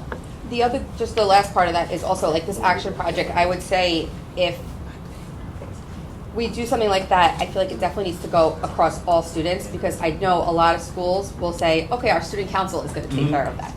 And then it's the other kids are kind of left to the side and they're like, well, it's always student council. 100%. So I think we need to make sure that all students are kind of grouped into that and not just those kids. Agreed. Just two things, Mike. With this goal, I think, I'm sure that later on, or as part of in the CEP, there'll be a parent component to this. Yeah. I think that it's so crucial. I've never met a bully who wasn't bullied. Sometimes that happens at home. Sometimes the respect is not happening at home. Sometimes there's a sibling. Sometimes parents are rude. You're talking about how you carry yourself. Yeah. Well, not everybody does that. Yeah. And I think that parents need to understand if they want their children to be kind, they have to be treated kind. And looking back at what Rachel's always pointed out, I can trust my school to resolve conflicts fairly. I think there's nuance to that. And I don't know if we have maybe enough training for not just teachers, but administrators as well. All these, I was dean, we really were careful, because if a kid came to me with a problem, we were very, almost secretive in how we learned about that problem. We never would say, oh, so-and-so said to me that you bothered them, and now, because that could be, that could stay with them forever, right? If that conflict is not solved with that nuance, with care, it could ruin the kid, right? For years, and then they're not going to trust their school to resolve it fairly. So, I think a lot of this is middle school stuff when it comes to respect and the conflict resolution. much higher, much lower outcome in middle than high. When I see the relationship building, I'm thinking elementary school. But my child has had conflict in school, and I don't trust the school. And I'm like, are you doing A, B, C, D, and E? Because I've had a lot of experience in this, and they're not. Right. It really comes down to, you hope you get lucky that this person in their life has the brain to apply to this situation and to resolve the conflict. Yeah. So perhaps as a district, we could start maybe looking at, I don't know if you guys do, I'm out of the loop with the middle school now, but dean training, even administrative training with how So this year, we had all middle schools receive peer mediation training this year, but it's not rooted yet. It still needs more time to get rooted, where it becomes part of just the routine of how kids take ownership over, conflict in their schools. Yeah. But I think for me, with this goal, it's getting the kids at the forefront of the conversation, knowing that we have to do better. Do I think that we're going to be able to get rid of every ounce of unkind behavior? No. But I do believe that we can do better. And I think not only when these things happen that we want to do better, but how do we deal with it when? And I think our kids have a hard time with dealing with it when it happens. Because unfortunately in life, there's going to be someone who does something mean. It's how we respond that's also part of this. How do we respond to one another when it happens? Because it's likely to happen at some point, whether it was intended or not. I might not have intended with my words to hurt you, but they did. And it creates a much bigger problem. Therefore, my peers don't respect me in my school, right? It's helping to build on these relationships, because moving forward, and today, obviously, relationships are huge in the workforce. It's not just about being kind. That is what we need to do every day anyway. But absent relationships moving forward in the workforce, our kids are going to have a hard time if they cannot grow in this way. Most jobs today is about connecting with the person next to you, or connecting with the person that's on the other side of the Zoom. Especially considering social media. Yeah, we have to be able to do it. When that comes into it, even at a young age, my daughter had issues over the summer, last summer, and wasn't FaceTiming her friends because they had a disagreement. And it got to the point where she wanted to be homeschooled. Yeah. She was 100%. My asking daughter for it. felt like that this year at one point, too. And what they don't realize is they're not mature enough. And unfortunately, sometimes our adults can be also a little immature with these things too. My daughter, you guys know, a volleyball player. She's hoping to play in college. And I talk to her all the time. Colleges are watching. Everything What you do. post up there, they can simply see. Permanent. And if you act like a dope on your social media, they're going to recognize that kid might not be the one from our school, right? So it has so many different entry points, but I think for us, the hope was that we begin to really revisit our school cultures, so that kids, those that are feeling this way, it's less frequent than what it is right now. That's what the hope is. Yeah. and then we'll close this one up. I would just also, if we could break out microaggressions, because I feel like that is how the incidents happen, that are the larger things that we do see. Whatever, it's like a student conflict, it started from something very small, and to have that more targeted so that students are aware of what microaggressions are and how they lead to the bigger conflicts that, you know, we want to decrease. And the other thing is to involve all the levels of staff, including the school aides, parent coordinator, everyone in the conflict resolution strategy, and how to communicate that to parents, and also to give them solid expectations based on the discipline standards, but also what's better for all of the children, because we're all in the community together. I was a parent coordinator, and so and I was, you know, a mama bear myself. I came into the school and wanted the child sent to Mars. That's not a realistic goal.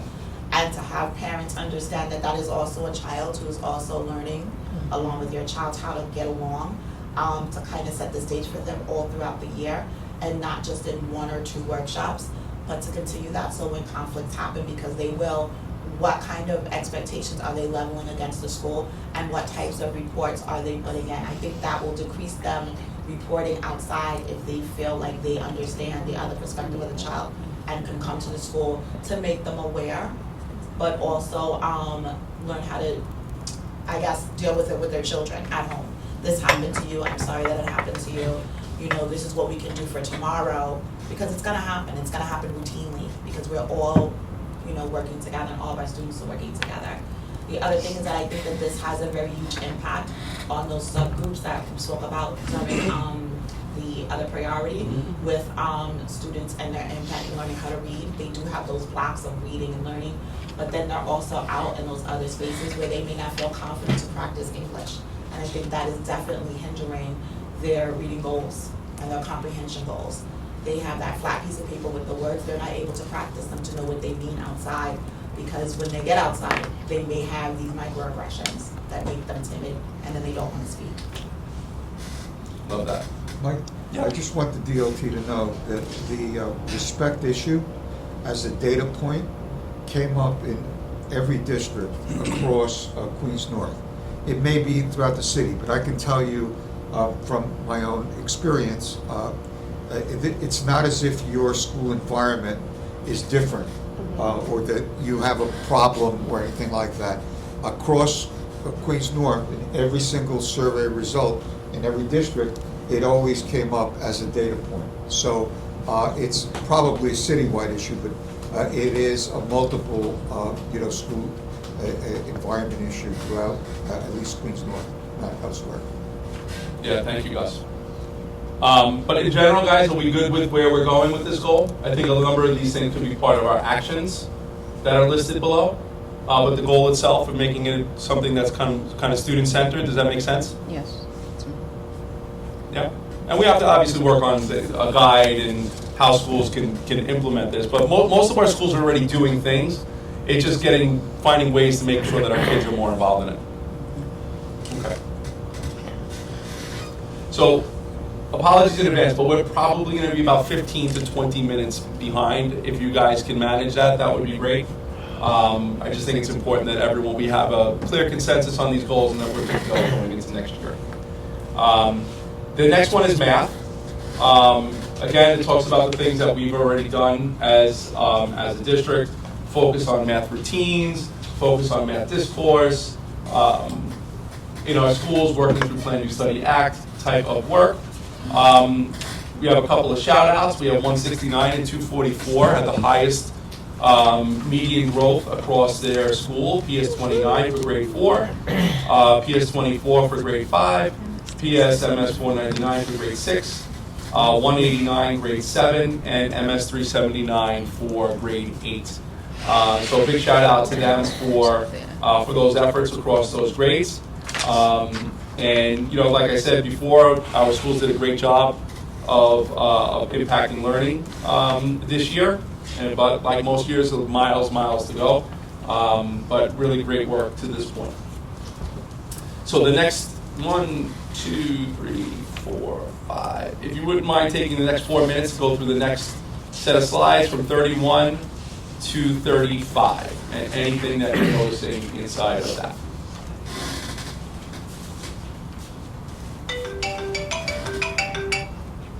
put 3 minutes on, and not dense slides.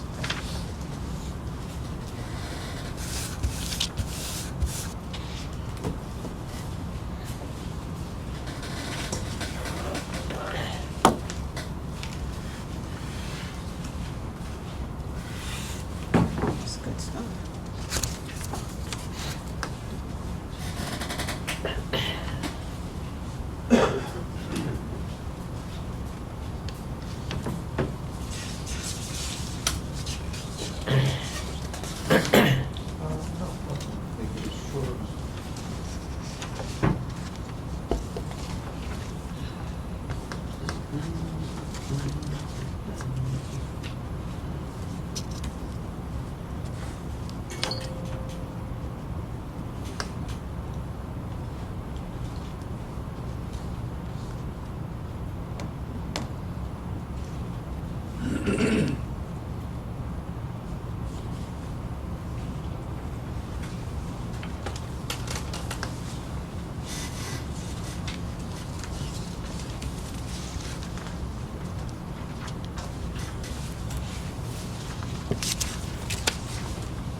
When you're ready, just with someone next to you, just some quick noticing from those 5 slides.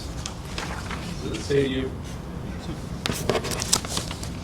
Here, I'm noticing a tremendous increase for kindergarten, from 7% to 62%.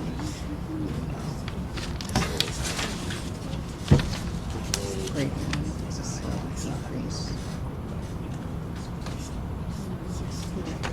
And then 5 had an increase. 6 isn't bad. That's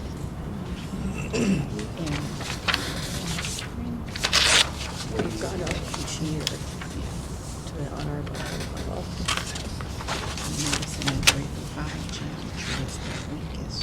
yeah. Even here. Would that be the 70%? The biggest jumps. Grade 3, third grade. Any comments, folks? Is that 7%, is that accurate? Or Yeah, so kindergarten, it might be for any kids that were held over, maybe that they repeated kindergarten. Oh. Or were in kindergarten before and then did again, so it might be just a couple of kids. That's it. Yeah, kindergarten you can ignore just because this is showing kids year over year, so the 7% is not accurate yet. And noticing again, But the 62% is? 62% is yes, current. Oh, that's current. Yes. Okay. I mean, other than that, grade 3 had a huge jump compared to everybody else. And then grade 1 had a Huge drop. big jump down. Mhm. decrease. It's funny, the numbers are converged, 61 to 49, 49 to 61. Yeah, exactly.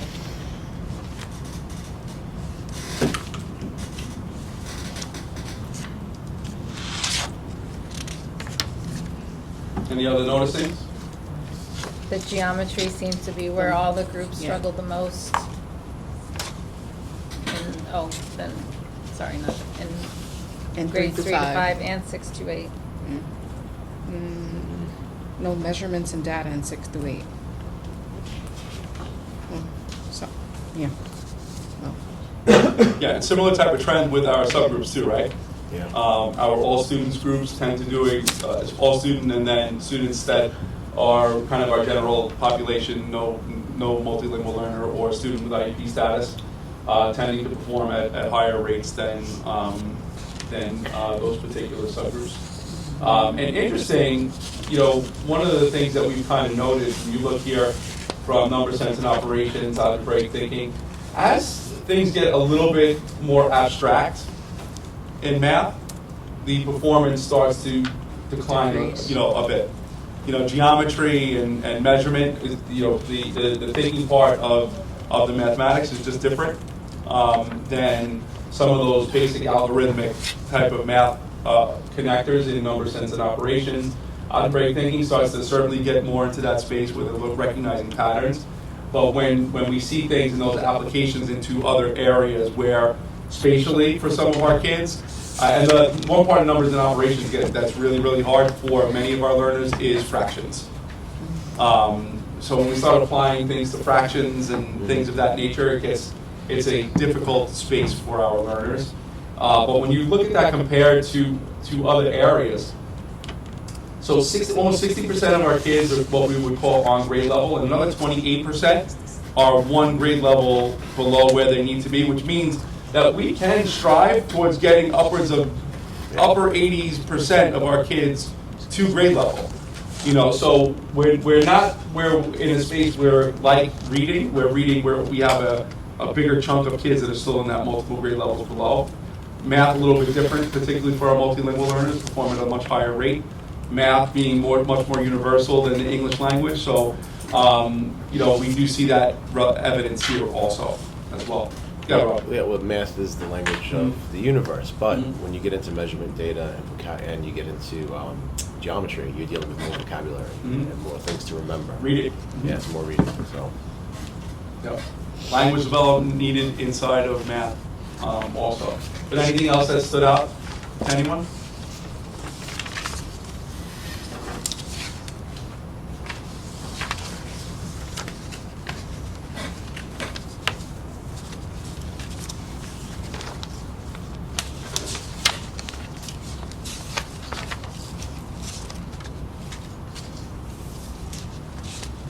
So as a means of support, you guys know we are going amplify across every school next year. And the intent there is to help support some of these areas that we're seeing some of these gaps. The program itself will not erase any gaps. What you will always hear me say is people and practice, not programs. I'm a firm believer in that. I can give you any program. Unless we implement it well, results will remain the same. It's always about implementation and how we use the resources we have to support our kids. But for us, really promoting this kind of space of problem solving, and you've heard me talk about my daughter and son before, when the questions are procedural, they're fine because they follow those set of steps. When they require the thinking, it's kind of like throw the hands in the air, I'm not sure where I need to go, because it's not as cutely packaged for them. When it's packaged well, they're fine. When they are asked to think outside of the box and become a problem solver, it's much more difficult. So the Amplify program does include things that I think are very valuable that promote the use of math routines to help with that fluency, but also problem solving and meaning making. You'll see a through line for meaning making across all that we're asking our schools to do next year. Okay? We good with this priority, guys? Is this priority 2? So yeah, there's a little bit of back and forth because priority 2 currently is going to be the math goal. Okay. This current year, it's priority 3. So they did a little bit of flip between next year's priorities and this year's priorities in the CEP. So next year, this is next year it'll be priority 2. Yeah. 26. Next year will be priority 2. And the SEL will be priority 3. This year was priority 2. Okay. Yeah. Does it sound like it makes sense? Yeah? Okay. Same type of things in terms of moving forward. Amplify implementation, there is a ton of training that's happening right now across all of our schools. A ton of training. All of our teachers across District 25 are being trained in this program from May to June. Schools that are receiving the training have opportunities to start implementing in the buildings now to get a good feel for it, so that we're ready to go for September. All schools will be receiving job embedded support, meaning a coach will be coming into all of our schools to support implementation in every building. That's happening currently in grade 6 to 8. It will happen to all of our schools in K through 5, so that implementation is not the problem. Okay. There'll be summer opportunities available for our teachers as well, and then we're going to be opening up for ongoing feedback from them moving forward. Priority 4, I'm hoping to keep the same in lots of ways. Soapbox has been great. I think that our kids are getting amazing experiences from that. The Civics for All lessons, we're going to continue as well, so I don't see this changing. Does anyone see any reason to not continue with the Civics for All work? Right? I think it's been. I personally think it's been terrific for our district. Keep Melinda employed. Say it again. Keep Melinda employed. Yes, of course. But Soapbox has been great. Civics lessons and the Take Action projects, which, by the way, can very much meld into the social emotional learning priority, and it becomes a community-based project and not just one that's about a specific thing for one individual kid. And Safer College. So I know I've been driving schools crazy with this and probably driving some of our parents with this, but we want to get as many families into this program as possible because of what the research says. Kids that have access to an account as early as kindergarten being 3 times more likely to go to college, 4 times more likely to graduate, I think is fantastic. But also to give even the smallest amount of money for a trade school. You know, not everyone is going to go to a 4-year college. Not everyone's going to be a doctor. Not everyone's going to be a lawyer. They should have place and space to choose where they want to go for themselves. Okay? Yeah. So sustaining this work, moving into next year, I think is really, really super important for our schools. Last year, we were at 39%. We got to 43. Our grade 4 is over 53%. There'll be another data run that comes today. I'm hoping it's even higher than that. Because we've been calling schools, calling parents, and some are still skeptical about this because they think that there's a catch. There's not really a catch. It is what it is. You get $100 to your account, $125 if you complete building block 1. So people look at it and say it's not free money. What was the goal again? For this year, for us, it was 50. 50. But for 4th grade, it's 80. That was from the Chancellor's office. Right now, we're about 27% behind, and we have 3 weeks to go. So lots of push will happen in those last 3 weeks, but I think it's important we sustain that also.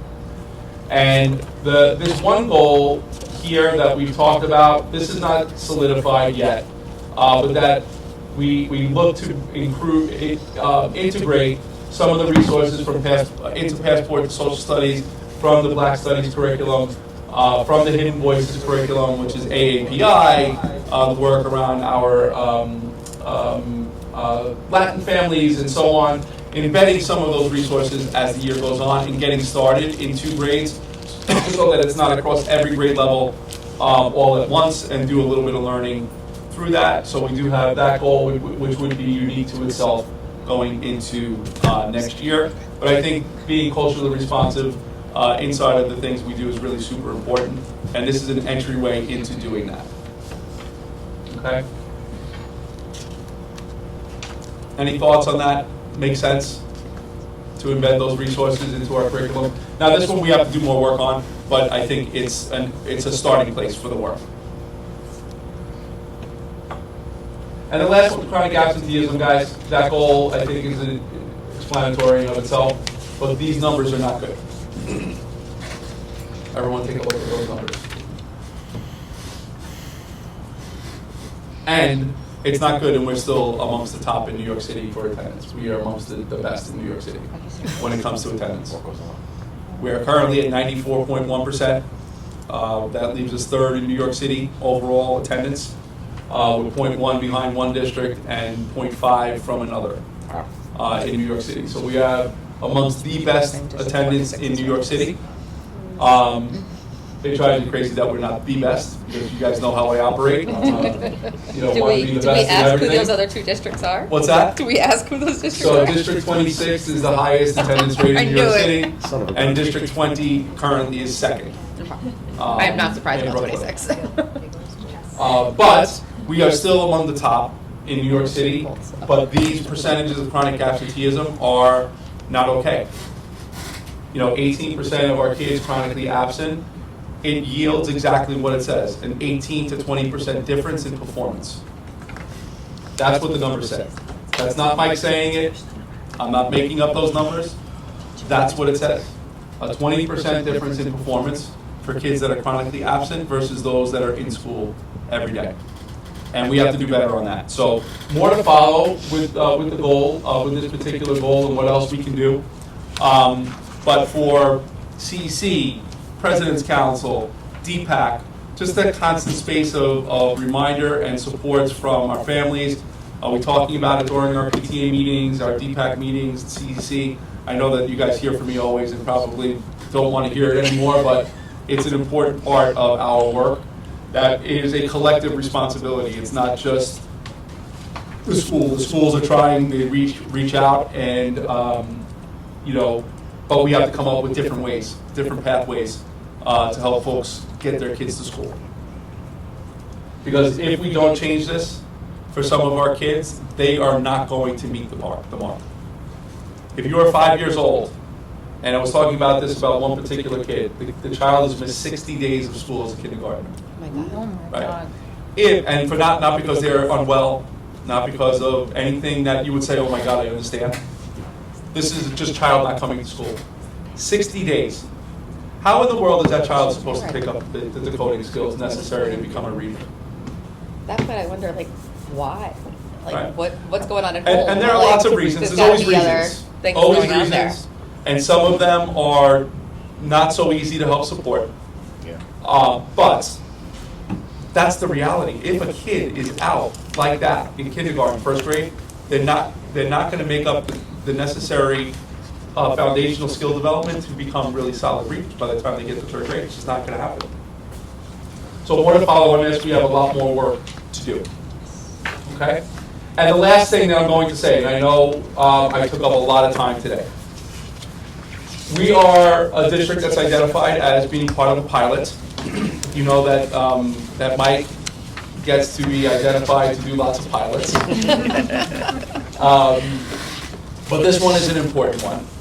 Some of you, in fact, all of you I've reached out to about this. On June 17th, they will be starting a rollout for this pilot.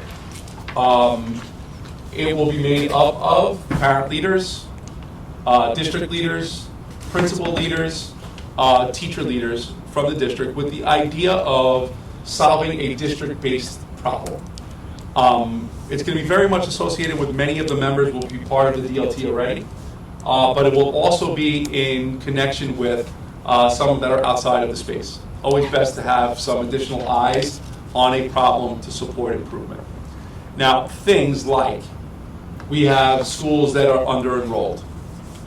How are we helping support an under-enrolled school? Can be a problem of practice that we have. Schools that are overutilized. How can we help support schools like that? And one where we're taking a problem-solving approach. We're looking at a variety of different data points. Here's what's going on in the school over time.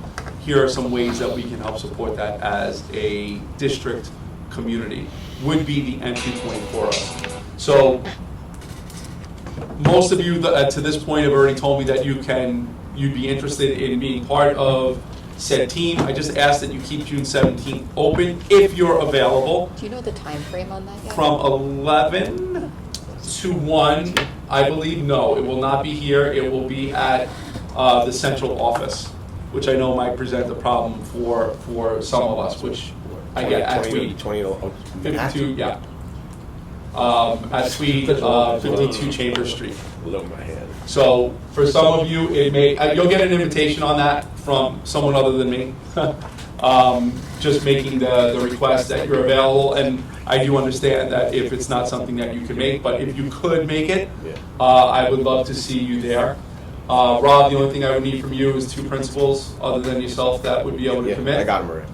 Perfect. Yep. Lamar couldn't make it today, but I've asked him to do the same. And Charlene, if you would be able to be available to participate in this kind of a committee also. And that would basically make up our team. They'll express more of what it means. So I know you've heard the chancellor speak of and on this idea of creating integrated, this idea of truly integrated. And it means a lot of things. It doesn't mean, when we hear true integration, we think about just this idea of diversifying, but it's more than just that. It's about thinking about problems that we have inside of our schools and then working towards a solution to address it, right? And that would be what this team is about. Does anyone have any questions, just general questions about this? It's really a problem-solving based approach that maybe we could think out as an outgrowth of our district leadership team meetings already. I have to just check my start date, but if not, do you want one of my other CEC members to It could come be a in place? designee, certainly could be a designee. Just in case, Yeah. I did not mention to Veronica, but we can include Veronica inside of that. Just as a It asked backup for plan. a person, but I don't know that they would have an issue with both. So we can communicate with Veronica as well. We can do that today. We can reach out to Veronica. I just want to create a backup, just in case. Yeah, absolutely can be a designee, sure. Are they gonna receive an email with more? They'll receive an email. I have to have a spreadsheet completed by the 11th. Okay. Which I have most of it completed already. It's just those extra names that we need. Okay. All right, and that concludes my portion, which I took up a lot of time. And Gus is going to be like Micro Machines commercial speed to go through his portion. On the spot. I just want to mention, in terms of going forward on your district plan next year, be mindful of Portrait of a Graduate. Yeah. Because Portrait of a Graduate is going to impact all district plans and really all instruction. And it's mandated by the state. So, keep that context in the back of your minds going forward in terms of all of your planning for next year. And familiarize yourselves going forward with the various aspects of Portrait of a Graduate going forward. Yeah, and you will see that, by the way, in our goals already. They're already connected to Portrait of a Graduate. We're going to start doing more of a deeper dive into getting an understanding of where it fits. Okay, with that further ado, very quickly, the template and the timeline. One thing that I did was I sent you the evaluation sheet for DCEPs. I don't know whether I'll be evaluating your plan over the summer. It's due at the end of July. And I thought it would be good for you to see what the criteria and the structure is for the evaluation. I have a separate one for high schools. It's different. It's not very different. It's almost exactly the same. I'll send it to you, or I'll give it to Stiff or Howie or whatever for high schools as well. So when you're looking at the plan, look at this rubric, because that's what whoever is going to evaluate your plan in terms of the leadership team and myself, or one of my colleagues going forward. So I thought that would be a value. I wasn't told to give it to you, but I felt it would be useful for all of my districts to have. And all of these are right in the resource folder that we have for Right. DLT guys. And the two timelines I've given you as well. The CEP timeline is exactly the way it has been in the past. The DCP timeline you have there, and what is it, July 31st? So basically the evaluation, the feedback will take place in August. And you'll come back in September and finalize it according to this here. The same goes for the engagement policy 100.11 plan. I'm told that A655 is going to be finalized by the end of June. That's what I've been told, and I hope that that's the case. That has repercussions for DLTs and DCEPs going forward. That will become public, and you'll have it to utilize. CEPs at the school level.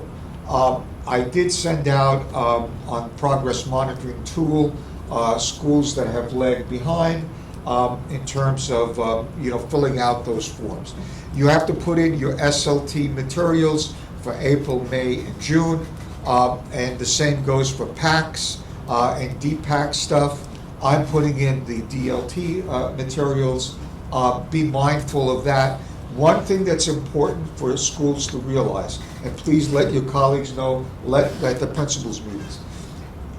Those lists that come out, you get on the list if there's a blank anywhere.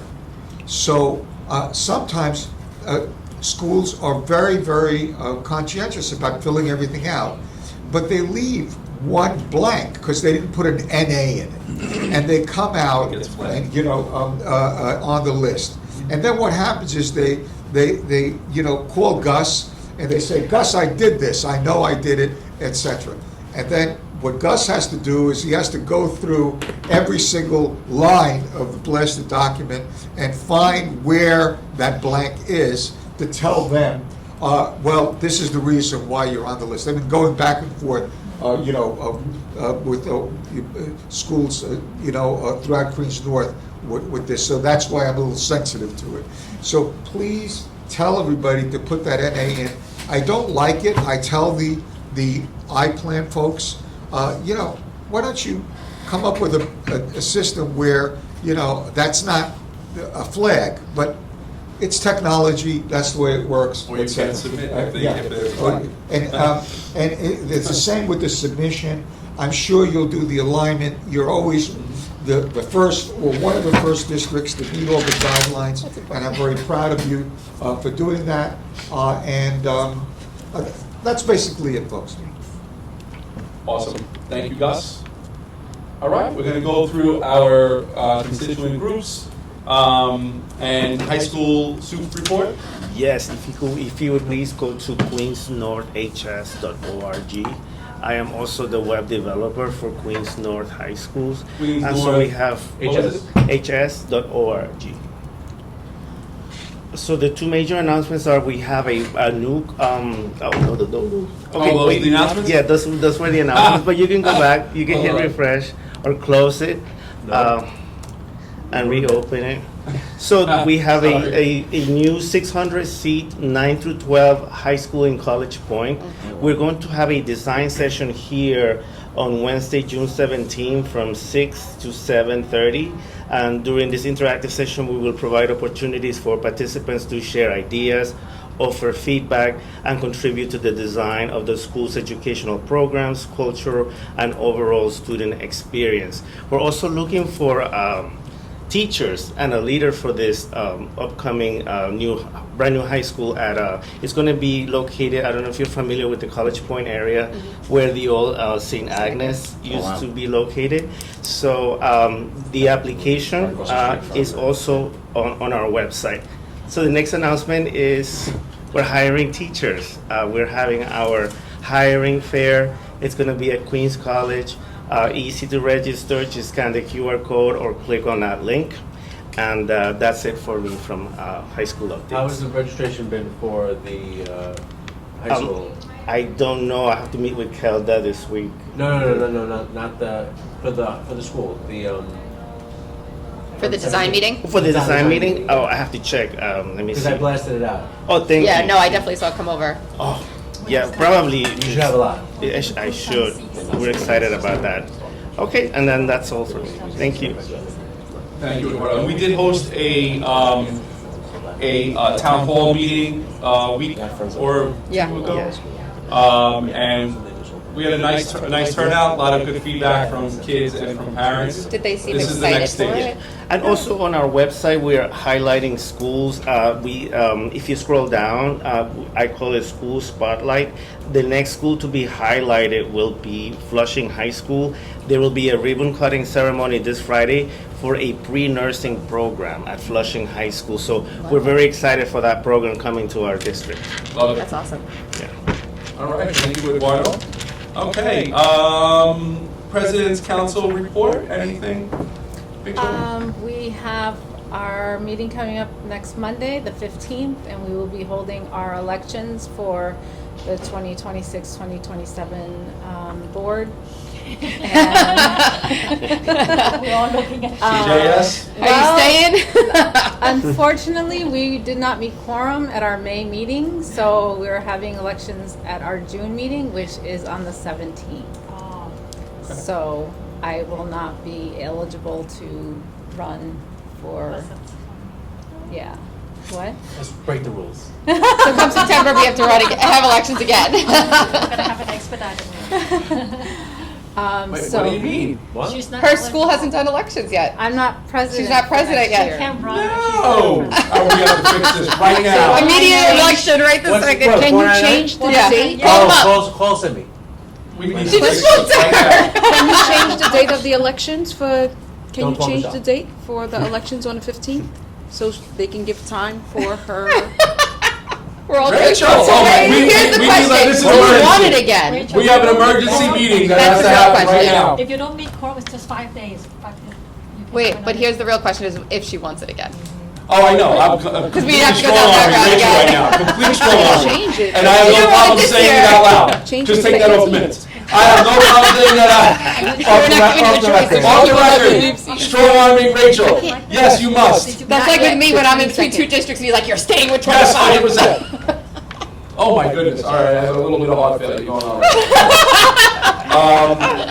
All right, we need to work on that. Other than that meeting that we have on June 17th, Rachel, is there anything else that you have? 15th?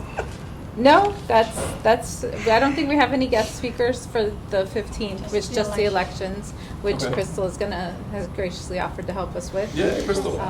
Thanks, Crystal. And so, Thank yeah. you, Crystal. Okay. Welcome. All right, yeah, we're gonna work on that. He's gonna make something happen. Change the date. High School President's Council not here. CC. Okay, so this Wednesday is our annual awards ceremony / our monthly meeting, because we have to call it that. It's going to be hosted at 194 again, which has been the last 2 years now. So we're getting very excited for that. We have everybody in place and ready, so we're looking forward to that event. And then our July meeting will be our annual elections for next year. And this is for everybody going into their second term. And just a separate update, I did run into Sujin yesterday from Senator Liu's office, and June 28th, they are having an event at Francis Lewis for the 4th of July. It's going to be hosted there. They're going to be getting hot dogs and snacks and stuff. I have the flyer. I will send it over to Dr. Mike so it can be pushed out. We have 2 students that were identified. They had submitted a speech, or they're going to be readers of a speech for that day in celebration of the 250th birthday of the United States. So 2 of our kids were submitted, and they will be part of the celebration as well. This was all during the food festival Yeah. at Bell Boulevard yesterday. She Yeah. kind of stopped me and was like, here you go. So she will Awesome. hopefully Thank be you. there And Wednesday. we are looking forward to the CEC Awards Night. It's always a very special time of the year for the district. So looking forward to that. Crystal. June 24th is our next DPAC meeting at 5 p.m. We're holding elections. There's going to be, there's a vacancy for DPAC chair. My term is up, but I plan on running again. If I'm voted in at MS379. Well, I got my signs ready for you too. And He's like, I got my lineup. Off the record. also for You're not. secretary. I have to get reelected again. This, For the no, board. You're fine. Oh, yeah, you're not from CC. No, No, not I still got a year for Yeah. that. Two-year term, right? Yeah. But the board positions might change next year. And also we have a vacancy for secretary. Yes. I do have PTA president at another school next year. Listen, Edith. Jamie. I'm all over the place. Let's talk about District 25 only. I just need you on. 5th grade and And Rachel. PTA co-president. Oh, my Well, goodness. at least I'm only treasurer at Cardozo. I'm no longer co-president for next year. So she got a little bit So off her you plate. have more time for us. A little bit, yeah. She's like, I don't know if I want to answer This is that. straight tag. You're it, Rachel. All right, I'll let you CSA, Mr. Marino, anything from CSA? I want to thank our president for working hard to make sure that the city's holding all schools harmless. Contributes to that, and also show me the money, Dr. Mike. What is going on with the budget? Why not? I need to know how much money we have for next year, So, especially with the class size. Yeah, so they are anticipating, so just so that everyone knows, budgets, they anticipate release, hopefully early next week, so that you guys have a picture of it. And the idea of the whole harmless was to make sure that you guys were good and set with similar type of allocation that you received this year to start the school year. So, which I think is a good thing. Where class size fits into that, we'll have to, there's not a definitive on how much money you guys are actually going to get. But that really matters. Yeah, of course. The budget issue, though, is creating a lot of issues with the hiring even, because I know a lot of It's people are everything. I've got waiting a on whole- everything. People are waiting to So- get calls back, So everything. those budget allocations will happen by next week. I know that, the timeline of the way that everything rolled out from state to city to then, So the class it size wasn't money as will not clean. be determined by next week? So I'm not exactly sure what that allocation is going to include, Rob. Okay. I know that it's part of the conversation, but I think the first part that they wanted to make sure that they could announce is that, where you were this year is where you will be going into next year. Right. In terms of budget allocation. So if you had dollars to sustain your current scenario now, that's what you should anticipate going into next school year. For context, we knew about class size in March last year.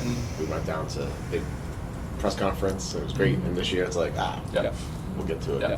But I do think what the part of that allocation is what you've had in order to make sure that you can do what you did this year. Right. So we've been planning as if it's not going to be, nothing's being improved. And yeah, if it so is- we'll thing is, like, see. keeping I think extra the staff. whole harmless is a really important part. Yeah. Because it's not based on the numbers that you might have versus what you were projected to receive. Right. So I think it will. It's a better thing than to think that all of those dollars would be removed and then you had to. Sure. So I think that will hopefully kind of help even things out. I think that's one of the concerns I've heard is like, hey, after all these staff we hired, are we now going to not have that money to keep them? Yeah, in the so schools? those dollars should be there and accessible to sustain the work that's happened this year. Now, what happens when kids if they do not show up and we have a reduction in enrollment, what that means for mid-year is still yet to be determined. I don't know what that means yet. But I guess they'll have to play that by ear when the time comes. But happy that budgets will be released so that our schools can really start getting that next leg up on planning. I know that they've been eager on it. I don't have anything from Lamar. He didn't share anything specific with me. I do know that they did have some headway made with the with retirement. I think they reduced it to 58. The tier 6 stuff? The tier 6, I think it was from 62 to 58, so I know we talked a lot about that at previous meeting, but other than that, I don't have anything else from Lamar. And DC 37? Okay, so for one, PC Appreciation Day has been extended to a week. This was the first year, and going forward, it will be an entire week. Parent coordinators served as a vital role in the school community, so I'm glad that they are appreciated in that fashion. On Friday, there was a PC conference that had some training and acknowledgement where they did announce that the day is being extended to the week. It'd be nice for next year to have some more PCs from District 25 attending as well. It's an informative day. It's also planned by parent coordinators. So the training sessions and all the tabling and that's done is planned largely in part by a parent coordinator advisory group from PCs across the city. And so I think it's always impactful when you're given this opportunity and you see other parent coordinators enjoying the fruits of this labor all year. And then in regards to tier 6 for DC 37 members, the contribution bands were lowered or flattened from members who make under 75K to 3% across the board.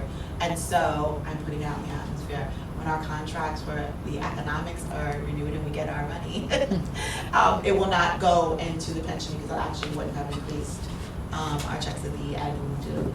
but we are eligible for retirement. So that's what's going on. Just a reminder, I will be around all summer long if there are any like EC meetings or anything that you want to bring ECs together. I can meet with them over the summer. I know they're 12-monthers as well, and sometimes that's a better opportunity to meet with them and a little bit slower. I'd like to do it in not much, because it's definitely not much anymore.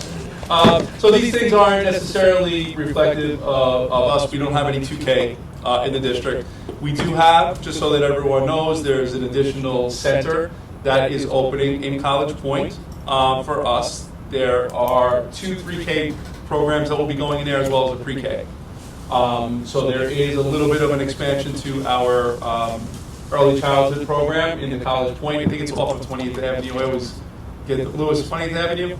Yeah, it's right, Right. across the street from the shopping center. For Yeah. like the Really? Ulta. Oh, is that where that, Alta. that Sears building was before? Is It's it- on the corner and it has like Okay. a playground outside. I know exactly what So you're there is, I'm it there way opens too up- often, as you saw. Yeah. We ran into It each opens other. up opportunity for future expansion. It's go starting shopping off with a together. small group, but can house upwards of 11 classes there. Yeah. So we'll see what happens and how many Is that starting how this many fall? children we have in our, yep, that starts in the fall. How many children we have in our community that, you know, will require 3K, pre-K. It is also Pride Month, so celebrating our LGBTQ community this month, as well as our Caribbean American Heritage Month and Immigrant Heritage Month, which you know are big things here in district. So big shout out. We always make sure that we do that during our celebration slides, which I didn't include completely today. So wanted to make sure we gave a big shout out, particularly to these months. Really, really important.